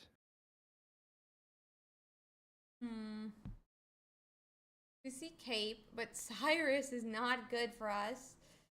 But also, nothing is good for us because they just ping with the. I'm gonna send your 1 card back, so you can draw 1 card. Lower chance, Maybe that more was than disruptive. likely. More than likely. Yeah, that might have been disruptive. Hard to tell. Yeah.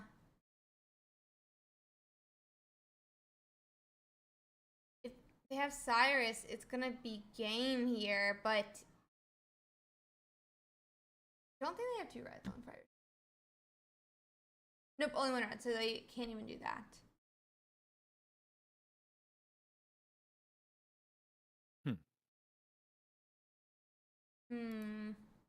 Uh-oh. They ping. Yeah, they may just be a turn too slow.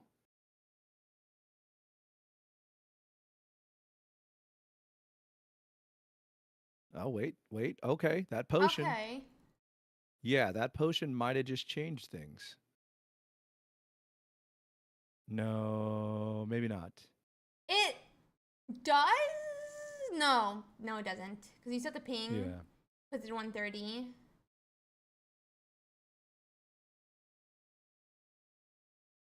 Ah. Yeah, I mean, if you're a player on the top of the screen, you're just terrified of a Cyrus coming down because they will have the energy to retreat that Darkrai. And then if you're the player on the bottom of the screen, you were just hoping that they didn't have Cyrus. For sure. Yeah, I think this is pretty straightforward.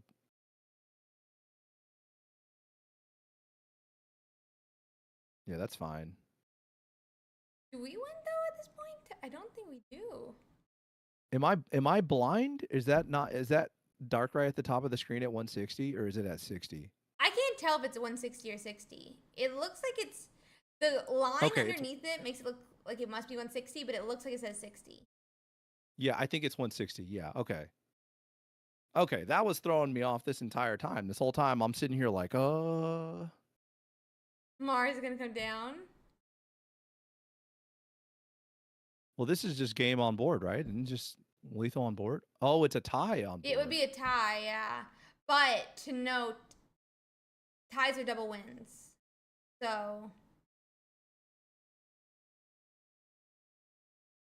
So is it the player that won the first game? Yeah. So the wins? player who won the first game is who would win the set. So. Here. So that's the match, right? Yep, yeah, that's the match then. That's the match. Yep, that's a tie. I'm gonna call a judge to mark it because I don't like marking it myself. So who won the first game? I guess Fryrish won the first game. Fryrish won the first game. So Fryrish will continue on to our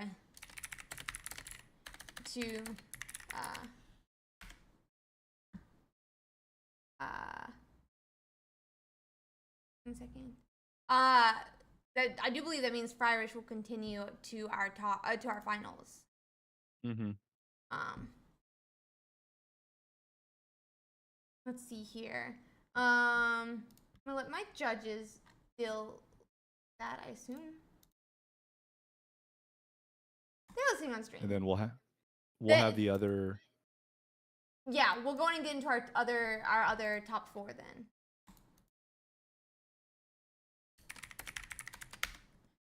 So this will be Gyarados. Yep, Gyarados into Darkrai Giratina, and this is a list with 1 Pokemon Center Lady, 1 Red, 1 Sabrina, 1 Cyrus, 1 Leaf, 1 Mars, 1 Team Rocket Grunt, 2 Pokeball, 2 Potion, 2 Giant Cape, and 1 Rocky Helmet, and 2 Research, obviously. Yeah, the Rocket Grunt could be a X factor here. I personally do like the Darkrai Giratina list with Team Rocket Grunt, just because I feel like they're better suited for the mirror. So that's kind of where I land in that, but. Yeah, and I think it's going to be nice going into Gyarados potentially as well. Though I do think, obviously, if Gyarados can pop a Psychic Energy off of one of the Giratinas, that's going to be pretty disastrous as well for our Darkrai Giratina player. Let's try to hop to channel 38. Okay, cool.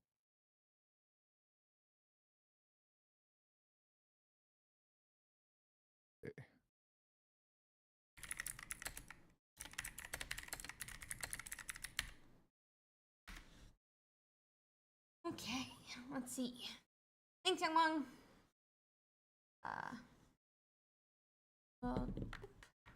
Just reminded them to turn their stream on. Yeah, for people that may not have had very much experience with ties in your tournaments, that's definitely a good rule to know, is that ties count as double wins.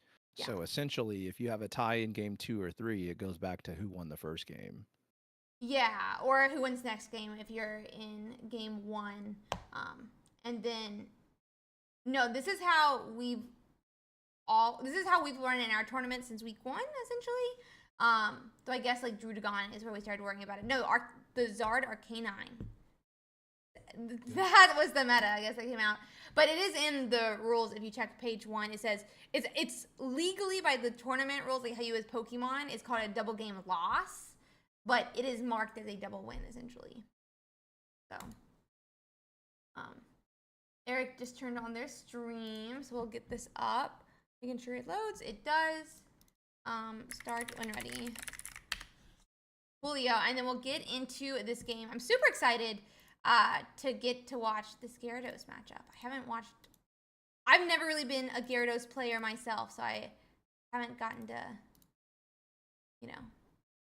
Well, it's encouraging for people that may be a little bit more budget friendly, right? People that may be like, hey, I don't want to spend a lot of money on the game or any.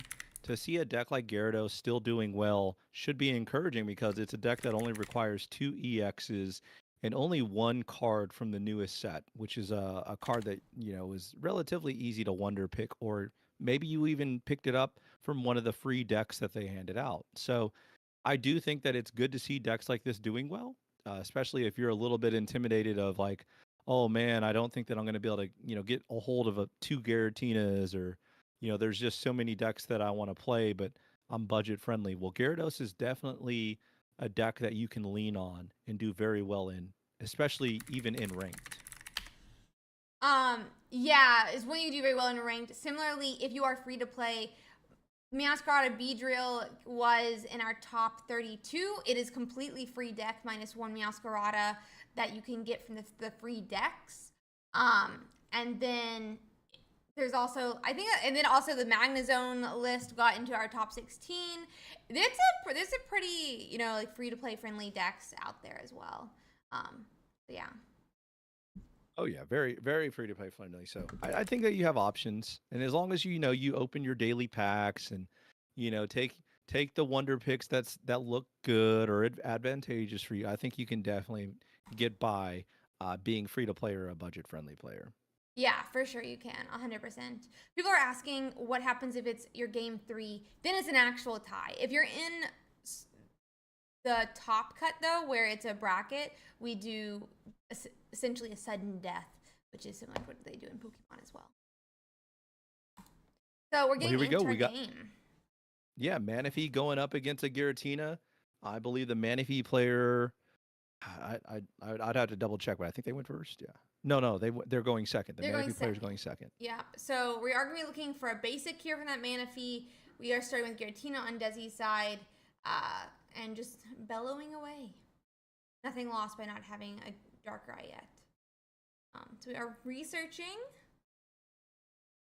Gyarados. I wonder how big. Origin. Yep, I wonder how big of a factor this Mars is going to play for the deck list. That's the Gyarados player, right? Like that's pretty interesting, right? Yeah, I'm really interested to see Mars in Eric's list. I love Mars. Always been a hand disruption galley. That being said, you don't always see it in Gyarados, I don't feel like. And so Dusty's gonna have to watch out for that, especially like when Eric is setting up his board. They might think, oh, I could Sabrina, I could Cyrus. That might not be the case depending on how they use this Mars. Yeah, it looks like they might already be respecting the Mars too by putting down a Pokemon tool on the Darkrai, because I think a lot of the time you're probably wanting to save the Pokemon tools for when you think it's going to matter, but putting it down very early in the game when it's not even in the active, to me does sound a little bit like they're respecting Mars, and that kind of makes sense too as well. Yeah, I think playing some of these cards early is that respect towards Mars, just like you're saying. The worry is if you get Mars, there's going to be more cards in your deck that decrease the chance you hit the cards you want. So we might see them use supporters early on turns that they might not have to use them, or if they think they'll never use a supporter so they don't hit it off of Mars, they might put Pokemon down before you would normally expect them to put Pokemon down. Though that's not really the case for Darkrai Giratina. You put them all down regardless. Or things like that. We'll see how they end up playing this out. Or even like using Pokeballs when you might not need them otherwise. Well, the Manaphy has taken a fair amount of damage to where now it's in range of being knocked out by that Darkrai. So you're going to see this Ursiiday come down. No Magikarp is a little concerning as well. Very concerning for our Gyarados player who, could have had 4 energies this turn. Had 4 energies on the Magikarp if they'd gotten it the same turn they got that Palkia. But they are going to swing for 120 here. It can get knocked out though. And I wouldn't be surprised if Desi just swings it. Yeah, for sure. I'm taking this knockout if I'm the Giratina player. Now, maybe maybe I would have, I would just take it with the Giratina. There's no reason, there's no leaf that makes the math right. So 100%, yeah. Go down to 40 health, and I mean, we need to find a Magikarp, and I don't. I think the only play is you hit Magikarp this turn, you Misty for 3 to 4 energies, but you might need to Mars here because they get Sabrina around it. But I'm not sure we hit that Magikarp that we need. You hate to see it. I mean, just not much you can do. Yeah, not much you can do, and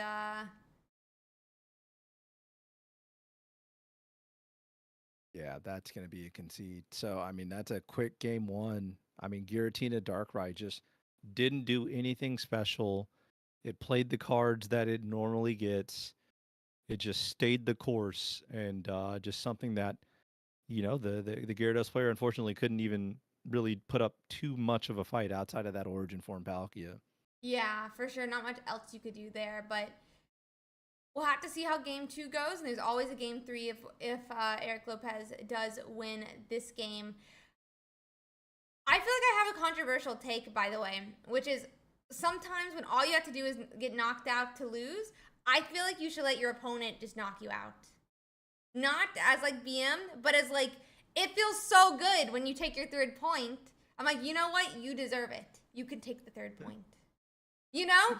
And all my opponents on ladder, I put my red down and they auto concede. I'm like, bro, I got one more action. You couldn't wait an extra 30 seconds? Hey, if I save 30, if I save 30 seconds every game, maybe that lets me play one more game, okay? In 12 games, maybe, but like, I don't know, man. I don't even think it is 30 seconds, though. I promise I'll hit it in 14 seconds, you know? Like, I don't know. And so, if they're not BMing me, I let them take the last point. If they BM me, I'm like, no, concede. Screw. How dare you? How dare you? Yeah. No, I get it. I get it. Hey, at least in this opener, it seems like maybe there's a little bit more options. We're seeing a Manaphy start going second again, but let's see if they can actually play some other Pokemon that maybe can extend the game a little bit longer. It looks like we're going to have it this time. If we had this start last game, I think we would have been much happier, and the game would have had more feet to stand on. We're going to start attaching energy back to this Magikarp and other Manaphy, which does mean that if they Sabrina here, you just put up the other Manaphy and continue to attach. Yeah, and hey, I mean, right now you're just hoping to find that Gyarados if you don't already have it, and then you're, the extra, cherry on the top would be finding that Palkia origin form. Let's see. Yeah, that would be a cherry on the top, like this turn, to then be able to get attached to that Palkia instead. Oh. Okay, we're cooking. We hit the evolution. Looks like we are going to play it. Little bit of cooking right here. Okay, evolving. No Pokemon tool down from our opponent either. So, hey, maybe Gyarados can get the job done in this game.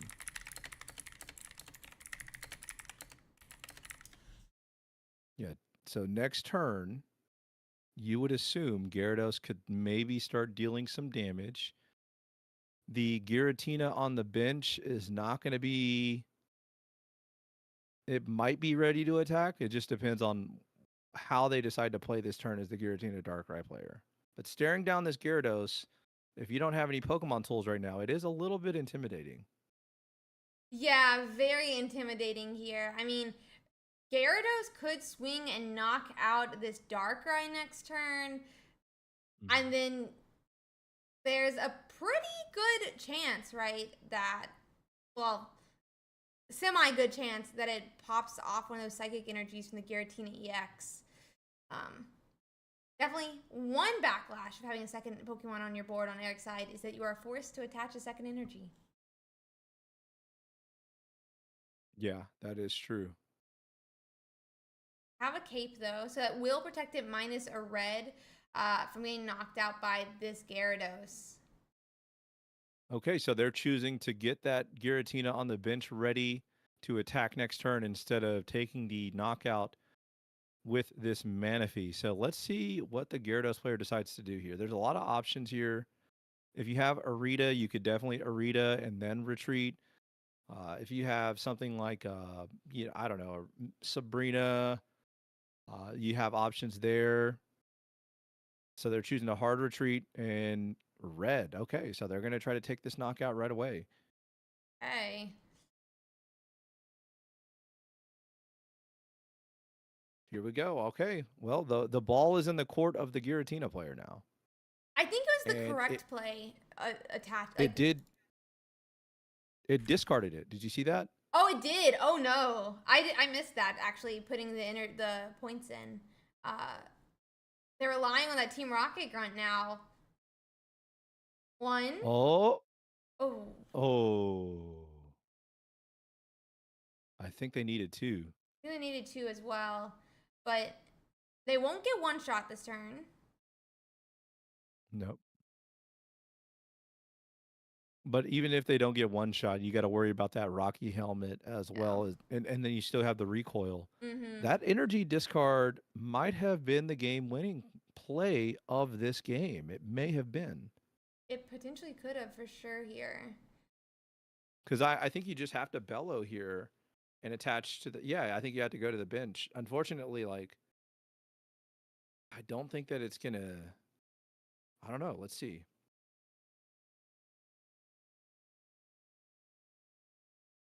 Oh, no. If it hits back-to-back psychic energies, that's just like a sign. That is a sign. But and hey, by attaching to the Giratina on your bench, you also do kind of lower the odds of it hitting the Giratina in the active. Uh-oh. Uh-oh. No, we can't see where it Uh-oh. popped from. Oh, it popped off the one Okay. on the bench. Okay. Yep. Yeah, I still think that Gyarados is probably in a pretty good spot. Doesn't seem bad for yeah, I mean, I think Gyarados still just wins this here. Right? You have a heal. That still isn't protected from the recoil. We're gonna need, like, Pokemon Center Lady. Mm-hmm. You can't ping and attach here. Nope. Even if you Sabrina, they just like retreat. So yeah, I think the Gyarados player is in good shape.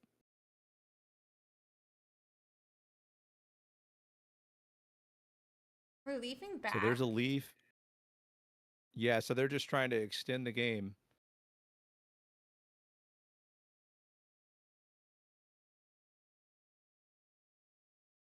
Yeah, if they bellow right here, they can attack with that Giratina next turn.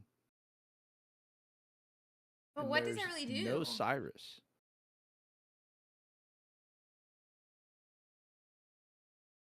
Okay. You might want to attach, right? Oh, no. We might not want to attach, though, to increase the chance that you hit the Giratinas as well. Yeah, okay. So 1-1. 1-1. We're going game 3.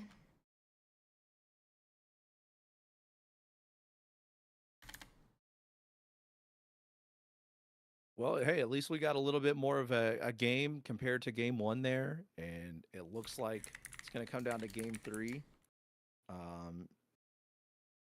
Yeah, I mean, the Manaphy player has gone second both games, I believe. So like that's kind of nice and you know ideal. We'll see if they can go second again in this game. Let's see.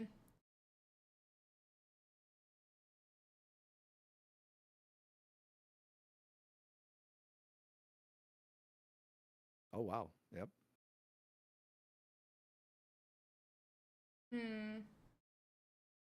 Well, okay. Let's see. I'm letting them get set up. Okay, and here is our starting point. Manaphy in the start again. Can we get some more basics? Yeah, so Manaphy going second again, you know, just kind of needing to place down some basics, and the game plan is a rolling. It is. Giratina in the active, Giratina on the bench.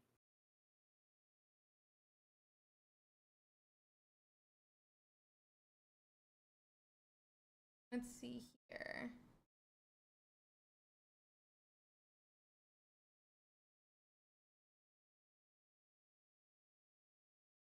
Yeah, I mean that's going to be the big factor of this game, right? Is like no supporter from the Giratina Darkrai player, and then oof, looking for a basic.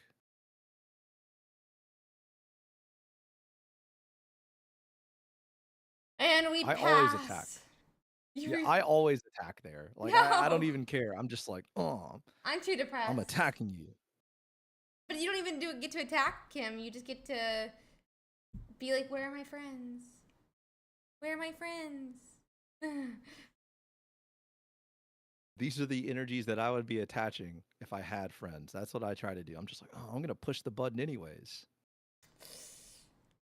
No, I'm ending too, but I support it. I support it. Looks like we're gonna bellow again. Not really anything else to do.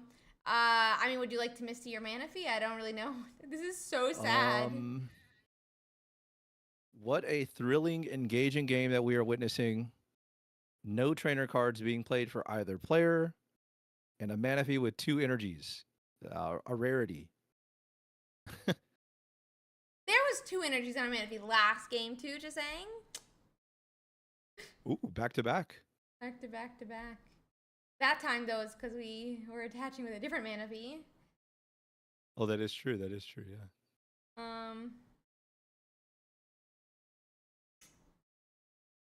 I mean, you just bellow the active here and you pass.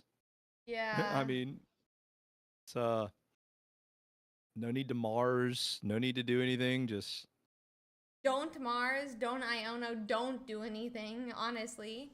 Ah! Well, you should get a basic here, right? Like, you'd be super unlucky to get the other Gyarados. Okay, we got it. Now we just need Misty and we win. I don't think it works that way, but, you know. Yep, you try to stall a little bit. For sure here. That'll slow him down. Surely.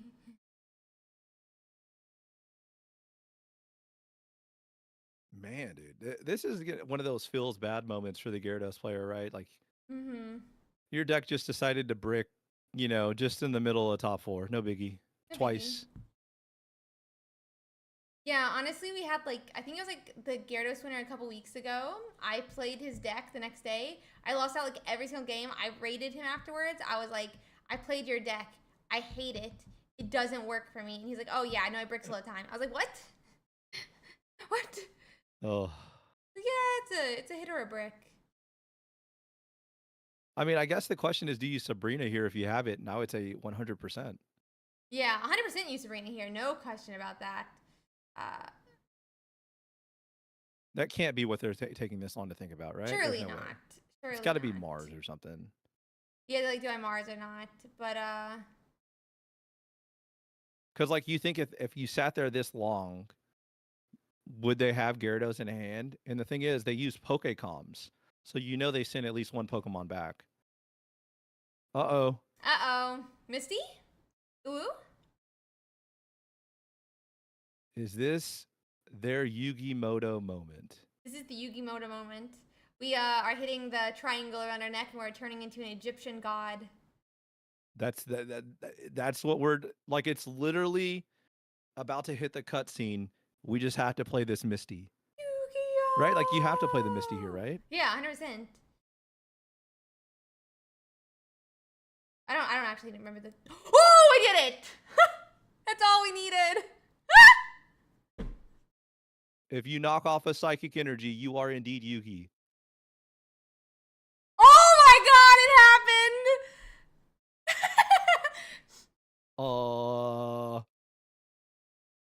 Things just got interesting. Things just got very interesting. Team Rocket Grunt? Oh my gosh. 4 heads. Wait, no. I'm sorry. I'm sorry! Oh no! I'm sorry!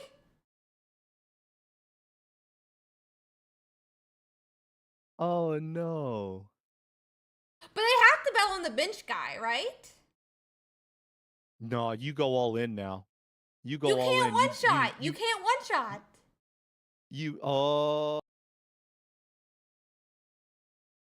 on the bench. Go all in. No. I'm putting all my chips in. No. No. All my chips are in the middle of the table, and at the middle of the table stands a Giratina with 50 HP. I'm risking it all. No. Bro, You can't one-shot. You would need what? Darkrai Red? And that's only 170, right? Darkrai Oh. Red, yeah, is 170. I mean, I guess then, but we have other supporters that, you know. Oh, no. That heal from that. So no red immediately. They're looking for the Darkrai. Yeah, they have to retreat. Yeah, you're right though. The fact that it's a 2-shot like changes everything. Even if they had bellowed on the bench though, they would only be at 1. They would still need 2 more turns. So you have to have Darkrai. Yeah, you have to Oh have my Darkrai, gosh. but you needed Darkrai multiple turns ago and a Dawn, and I don't think Dusty's running Dawn. They're not. Darkrai they're comes. not. They put up the other Giratina. Now we're definitely not attacking. Like, he's saying, please don't hit my Psychic. Please don't hit my Psychic. Again. Pain. Yeah, honestly.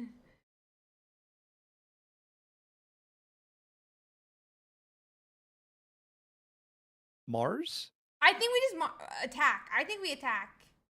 Like, he can't do anything. He can't one-shot us.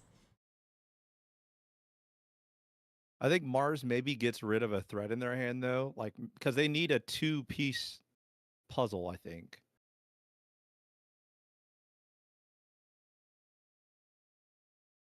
For Marsing. Yeah.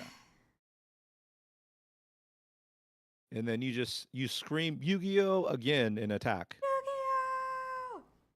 I mean, honest, the only one that I Oh my. actually know has was the Yu-Gi-Oh! GX. And they're having their 20th anniversary in a couple months. Ooh. Yu-Gi-Oh! GX 20th anniversary. They're doing a remastered. There's Darkrai. Still not gonna one-shot here. But there's a line, I guess, but Ursiiday kind of changes that math. There's a line, but yeah, Arita definitely changes it. There's no And Dawn. it did hit another Psychic Energy, by the way. It did, yeah.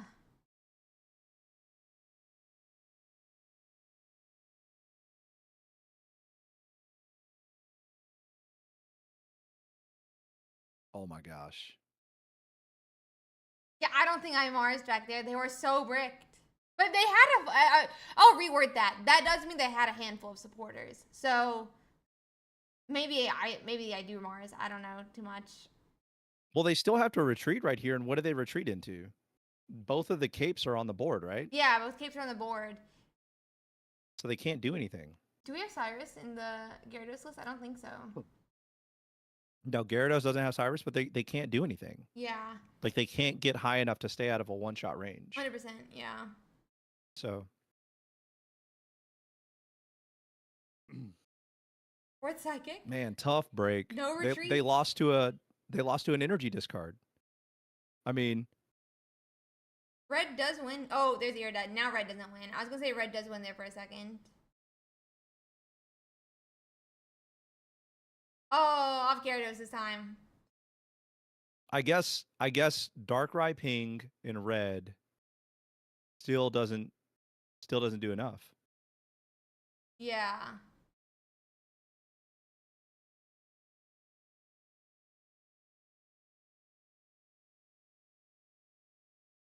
Eek. Yeah, that's wow. Ouch. They lost.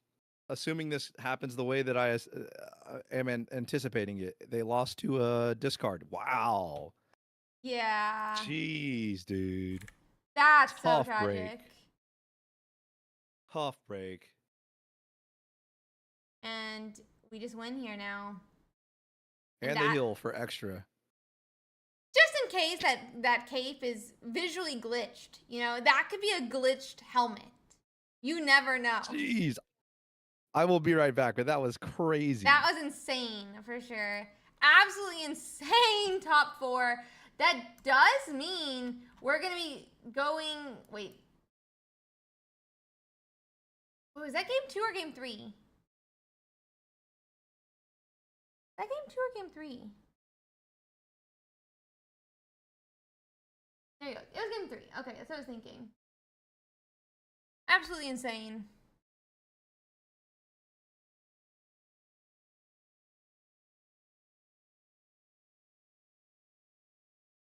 And that does mean we're going to have Gyarados Darkrai in the finals. Really, really great job by both players. I mean, I thought that Giratina had it for sure, and it turns out that is not the case here. Not the case. It is. We'll have to see what if Eric Lopez can pull off a really great match like that one more time against another Giratina Darkrai. This time, though, is it the same? Don't check. Yeah, I think it may be same list as the game before, so we'll have to see how it plays out here. Okay. Ursi, we just saw somebody go full Yami Yugi transformation. Like, wow. Yeah, I mean, if Destiny wanted to win, he should have stolen the I don't know what it's called. That transforms Yugi. What's it called? I don't know.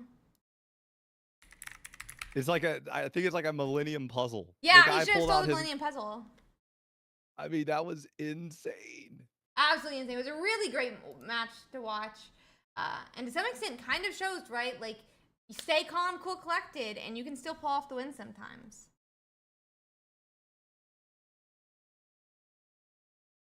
Oh, man.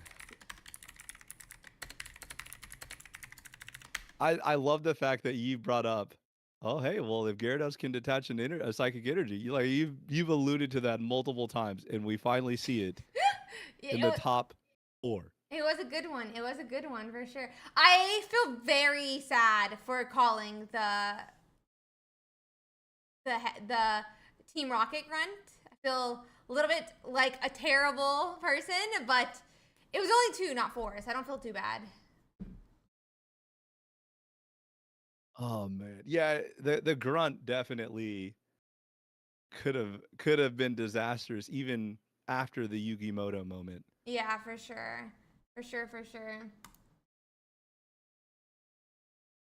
We'll stay in the same game since he's in finals. And we'll see how it goes. Y'all can start when ready.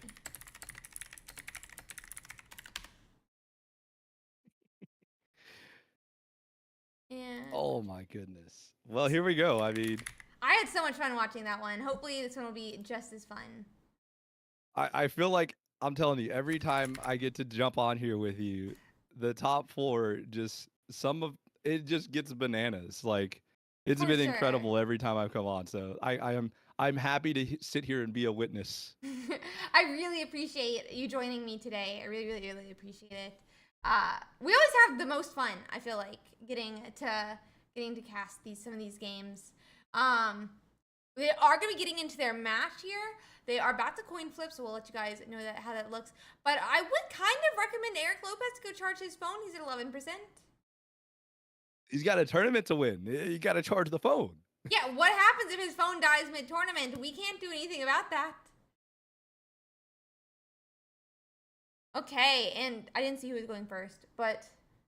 Manaphy's going first, and that's a big change because if you remember, 3 times they went second, and they were, on a little bit of their back foot a couple of those games, but so far seems to be a pretty decent start. Yep, and we even have the Magikarp this time, which is not something we can say for 2 of Eric's games. Last thing. Sometimes I will admit that I don't play Pokeball there, and I go ahead and just pass because if I draw another basic, now I get 2 basics. Yeah, and it increases the chance you'll hit the basic for sure. Yeah, so that's. Oh, go ahead. Oh, I was gonna agree with you. Say it is also right. It's not like they can attack for the next 3 turns. So. Yeah, just because you know the matchup a little bit, you're like, hey, I can actually hold this and maybe increase my odds a little bit of finding that Origin Form Palkia or even finding another Magikarp and maybe getting 2 Gyaradoses rolling. I think that gives you more high roll potential. But again, none of that matters if they just draw a basic right here pretty much. But the pushback on that for this particular scenario is that they did have Misty. Because you have Misty, and you want to take advantage of using it, that's another good reason to slap the Magikarp down and go ahead and use, that Misty. Yeah, great point on that as well. And we do have the evolution directly into that Gyarados. Manaphy's going to start attaching energies this turn, and Eric is on the road.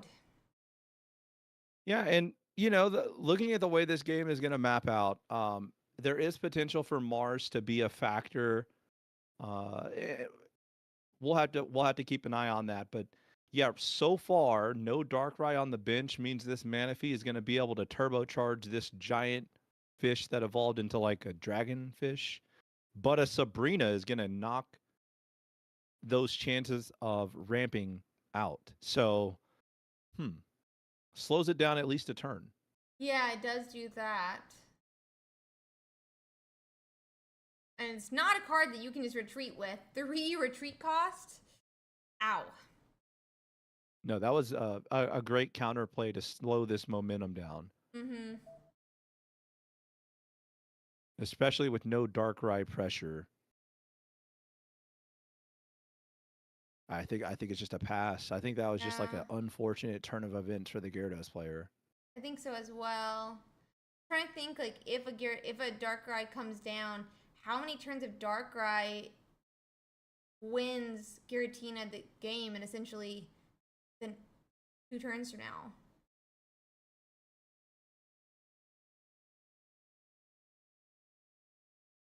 We have Helmet. So both the tools down on the bench. It is worth noting, by the way, that this deck list is playing 2 of each Pokemon tool, 1 Mars. So you do have 2 capes, you do have 2 Rocky helmets. They have pretty much every supporter that you could ask for, including the 1 Leaf.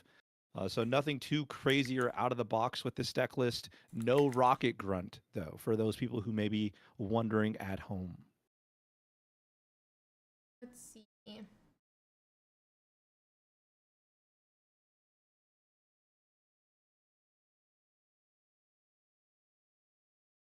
I think it's just a Bellow on the active, right? Yeah, Yeah, I don't think that there's be. much.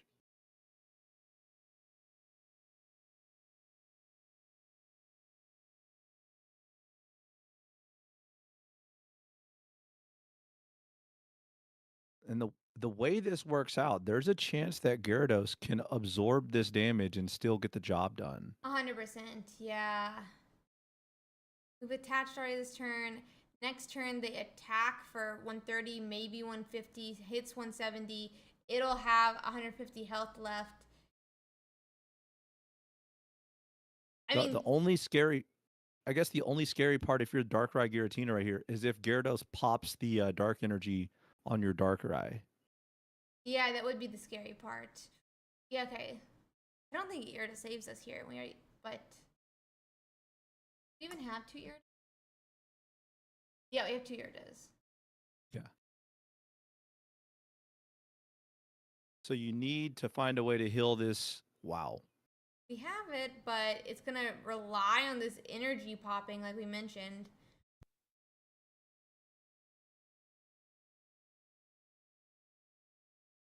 Yeah, there's no other line. You just have to go ahead and send it. Send it, and hey, you did it once before. Can you do it again? Nope. Nope, didn't happen. And so this is going to be game 1 for Fryrush, I think. Yeah. Yeah, barring a phone dying at the worst possible time. We are down to 5 energy for 5 power. Right? Dude, Pokemon Pocket is destroying this person's phone. I mean, the battery life was at 10% at the start of the game. What's going on? Do I ask him if he has a battery charger? I'm like halfway tempted to like, after this game, be like, do you have a charger, buddy? I think you should go get it.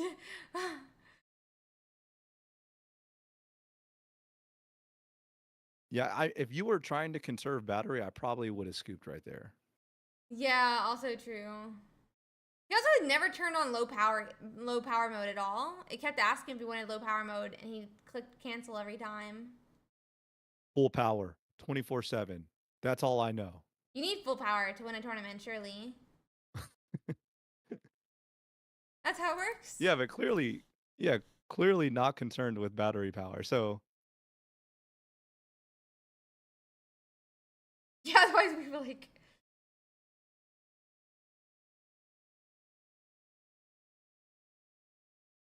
They were putting up this guy.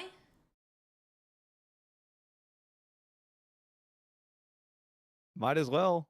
Okay, There you okay. go. They decided to scoop. Okay. Eric, you may want to grab your charger. Low power. We are worried about you. Both me and your father. No, both me and MVP are worried about you. You are on 5% battery. Honestly, it sounds like my mom when I was in Japan. When I was in Japan, my mom made me download Life 360 on my phone so that they would know where I was. And she would text me at like 3 in the morning. Why is your phone at 6% battery? Why is your phone at 11% battery? Why is your phone at blah, blah, blah? Mom, why are you looking at my battery? Like, hello? Mama Bear was not having it. She's saying, charge your phone. It was like 3 a.m. when she was texting me. Do you think I'm out and about? I'm asleep, though. It's not even like I'm going to respond to the text message. So this is a terrible start in a lot of cases. Let's see if the Gyarados player can navigate opening up Origin Form Palkia down 1 game in the finals of a tournament. This would be a epic comeback from a pretty slow start. Remember, the Gyarados player is not packing a leaf. So this Palkia Origin Form is in the active, potentially from death to its part. Let's see.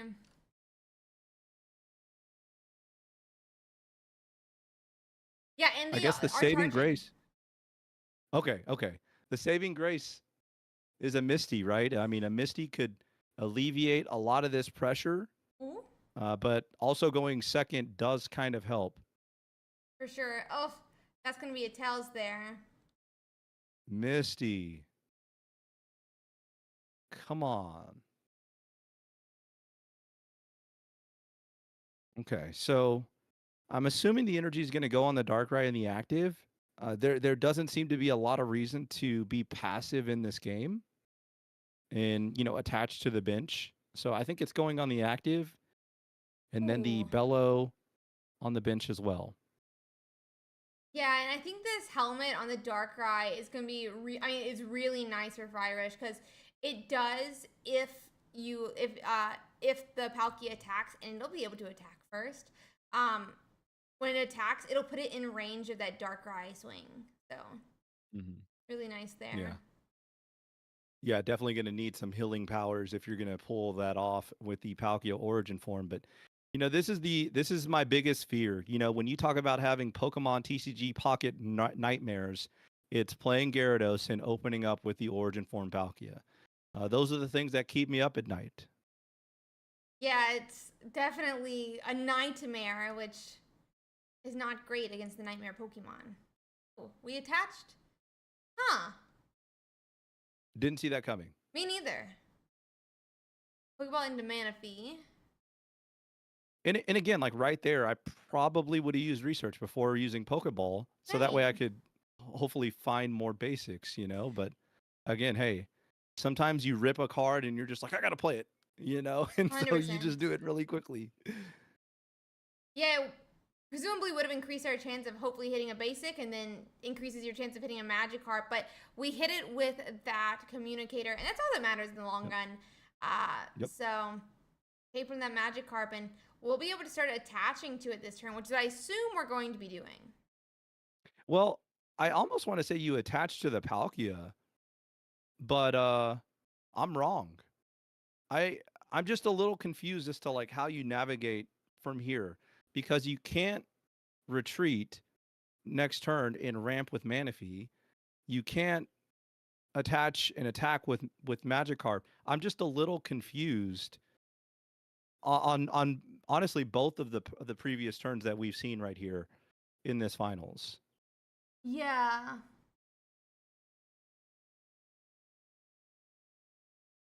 It looks like, so we'll go 2 energies here. I assume pass. They attach their Well, like Darkrai. where are you going on? Okay, I guess you're all in on this. Yeah, Okay, all with right. the Magikarp. I feel like, yeah, so we attach go to energy. Darkrai attaches, they retreat back to Tina. Tina knocks the Palkia. You attach a 3rd energy to your Gyarados. Hopefully they don't have Sabrina the following turn. They knock out your Manaphy, and then you will hit 4 energies and be able to swing. And if they didn't hit Sabrina and they attack twice, they'll be down to 130 damage, assuming they don't have a potion. So there's definitely a line to come back here. I think that line was really opened up because of the placement of that first dark energy, though. I think like that's kind of what it comes back from.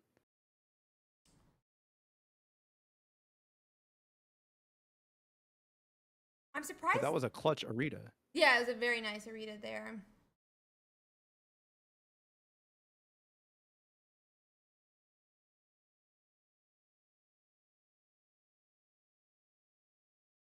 I don't. Yeah, I mean, man, that's I have no idea what to say really, because I think that the Giratina Darkrai player had a very good line, and it seems like that line may have gotten very blurry now. Yeah. I'm not exactly sure how they navigate through this now, because Giratina is not going to be able to deal with this gigantic Gyarados. Agreed. And like before, I feel like you would have at least gotten some chip damage on it. But now, I mean, I'm not sure. I guess if you have Sabrina as the Giratina player, you can ping the Palkia. They send in Manaphy, and then you Sabrina the Gyarados out. I guess that's the line. And if you're nervous about that, like you rip the Mars right here. Yeah. There's the Mars. Yeah, there's the Mars.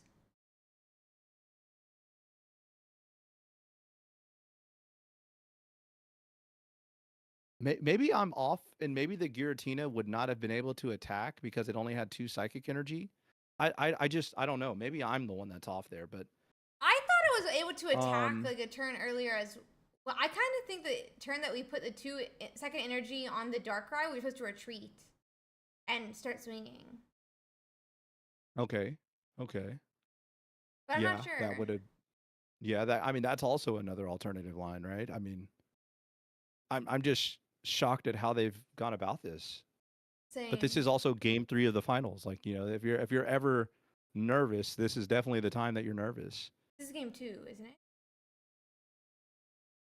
Oh, yes. Okay, sorry. I was Yes, like, wait, game did 2. I like completely forget about the entire game? Yeah, I think this is game 2, but Friars is up a game right now, and definitely this is the game to be nervous for them. They put up Manaphy as well. I feel like we just attacked Gyarados. Well, it's still their turn. So if you putting yeah. I do this So every Sabrina time. is the one card you're a little nervous about, but I think they already played research. Yeah, that makes sense. Sorry, for some reason I thought they attacked.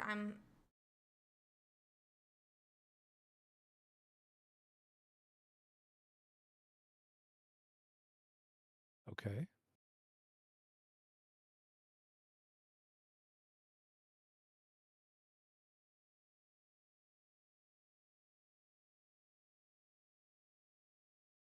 Go back. And there's at least 4 energy that are psychic on the Giratina. Yeah. So it would take like back-to-back Gyarados attacks. Oh wow. I think that hit. No, it hit the Darkrai. Okay. Yeah, let's say hit Darkrai. Let's safe this turn.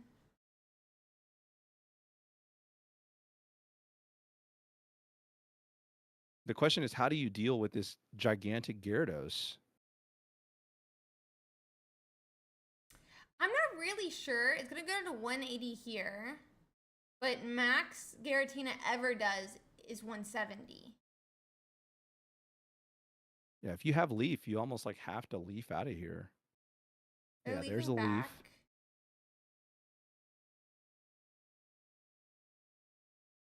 But Okay, they're saying you still have to knock out a whole entire other Pokemon and you only have Sabrina. Okay, makes understood. sense. And you still have to have red. Yeah, we have to have red here. And then, yeah, so it's kind of game. I think Fire might have it in the end. Well, there's a Yu-Gi-Oh moment again, but it doesn't seem like it's gonna matter. Yeah, I guess they pop the energy off of the Darkrai. We would make if they pop the energy off of the helmeted Darkrai. There's still a Yes. line here then. Yes. Okay. Let's see. Can he do it? Yu-Gi-Oh again, one time. Millennium Puzzle activate. Here we go. Oh, it's off the Okay. Gyarados. I would like all my complete eye focus is on the Darkrai, and I'm like, is it gonna happen? Is it gonna happen? Is it gonna happen? Mm-mm. Wow. Very Yeah. sad.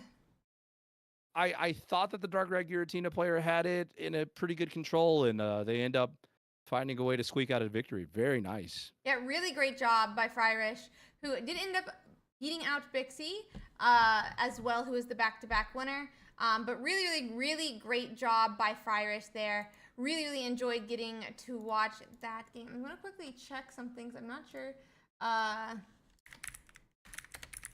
Somebody was saying that Fryrish and Eric have both won a tournament.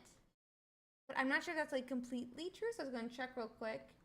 I would just message my mods to see if they knew. But yeah, absolutely fantastic games to watch. Really awesome. But in the end, Fryrish takes the win.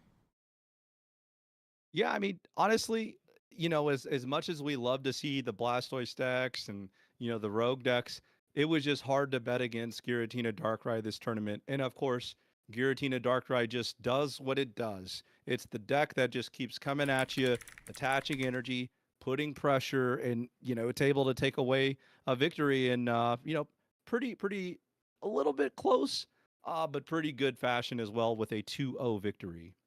Yeah, that passive damage, just every attachment of that Darkrai, be it during the setup phase or just for additional damage later in the game. Absolutely insane. Really strong, but really great games by both Fryrish and Eric in all of their matches. It was really awesome to see. We saw some fantastic decks today. I had so much fun. It was fantastic. I mean, we got some incredible games in the top 4. We got to chat about some of the cards that have traumatized us in the TCG as well. For sure. Fantastic time. I had so much fun. And with that, I do want to say once again, huge shout out to all of our top 64 today. We are so happy that we got to watch and cast these games. For those of you who maybe came in halfway through the tournament, this is my awesome co-caster, NBB, who blessed me with him co-casting with me today. He is a fantastic competitive Pokemon Pocket content creator, YouTuber, and streamer. If you're interested in his content, make sure to check it out. You will not be disappointed if you spend some time watching his videos. So make sure to check him out if you can. I'm sure the mods are the new exclamation mark co-caster when you guys see this because it's on a delay. But is there anything else you would like to say, NBP? No, hey, thank you again for bringing me back on. Shout out to the audience. The competitors for these tournaments have been fantastic sports as well. They've been giving knowledge and doing interviews, kind of giving an insight as to how they made top play or top cut or won the entire tournament. So definitely, keep an eye on these winners because there's a lot of people that are doing a lot of good things across social media as well. And it's a great way to stay informed with the game. But it all starts with you, Ursi. Thanks so much for putting on tournaments like this every weekend. I really appreciate that. Thank you so much. And I have so much fun with it. So I'm so happy that the community has really, supported the tournament in such a way because obviously, like, I'm really happy that I get to do these streams and this tournament every week, but we could not do this without all of the community's support. I am so happy that we have such a fantastic competitive scene, both, you know, in players that play tournaments, people who are having so much fun on ranked, really climbing that ladder, showing off those decks, and, you know, proving what a great scene we have. And so with that, I want everyone to remember this could not be possible without any of you guys. Huge shout out to all our viewers. Would not be able to be here casting. Neither NBB or I could be here casting if not for the viewers. Thank you guys so much. And I mean, we're literally like 2.5 months into a set, essentially, right? Like the larger set. And 3 weeks into the little mini set. And we're having such a great turnout and such a great, you know, group of people to get to cast to and stream to. So I want to make sure that everyone here as a viewer knows that this competitive scene honestly couldn't be without you guys. You guys wanting to watch it and sit here every single weekend and watch us talk about these games is why we get to do it. And so I want everyone to remember, you know, make sure you give yourself a huge pat on the back for making this competitive scene what and who it is, because it is every one of us that creates the scene and the atmosphere of this group. And so I'm so happy that we can be here doing it, but I really am appreciative to everyone who's watching. So huge shout out to all of our viewers. Also, huge shout out to our sponsor XP Collect for helping support the competitive scene. They've been putting up this 400 USD prize pool for 25 weeks now. And that's from week 1 of this, you know, tournament launch, which was week 1 of the entire game. So we are so happy that we can partner with XP Collect, and I mean, they really went out on a limb sponsoring this tournament and putting money into this competitive scene before anybody really knew what it was going to look like. So really huge shout out to our sponsor, XP Collect. I do also want to give a huge shout out to our players.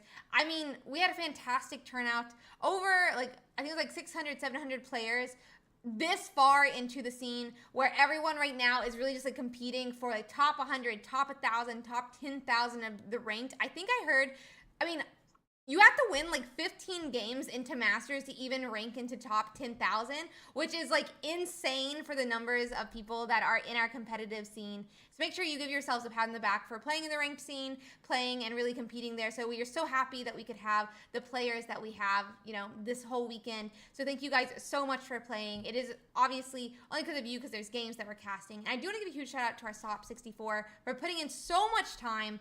It was like 8 hours yesterday. Another almost 4 hours today. So thank you guys so much for playing in our tournament. Obviously, could not do this without you guys as well. I don't know if it just sounds like I sound silly when I say all these things, but it's really all of us coming together that make this scene what it is, and it's something that I've really come to cherish over the last 6 months. So I'm just really happy that we can all do this together every single week. So thank you guys so much. I do also want to say thank you to my judges, because judging is not easy, and you put in, as I said, about 12 hours of your weekend with zero pay, right? And no chance really of getting into this top cut and winning the 400 USD prize pool. But they put their time in every single weekend to help this competitive scene. So if you can, make sure to give them a huge thank you if you see them. I do want to give, once again, a huge thank you to my co-caster, though, because I am so happy that we get to co-cast these games together. I feel like I'm saying it too many times, but thank you guys so much. And I just really hope that everyone does know, like, even if you feel like you're like such a small part of the scene, it is only because of all of us together that create the scene and make it what it is. So thank you guys so much for this really awesome grassroots competitive scene so early in this game's life. But also 6 months in, a lot of people can start getting tired. So thank you guys so much for being here. And thank you so much for watching our stream. With that being said, it looks like the only person streaming who played in our tournament this week is MST. So we're going to raid MST.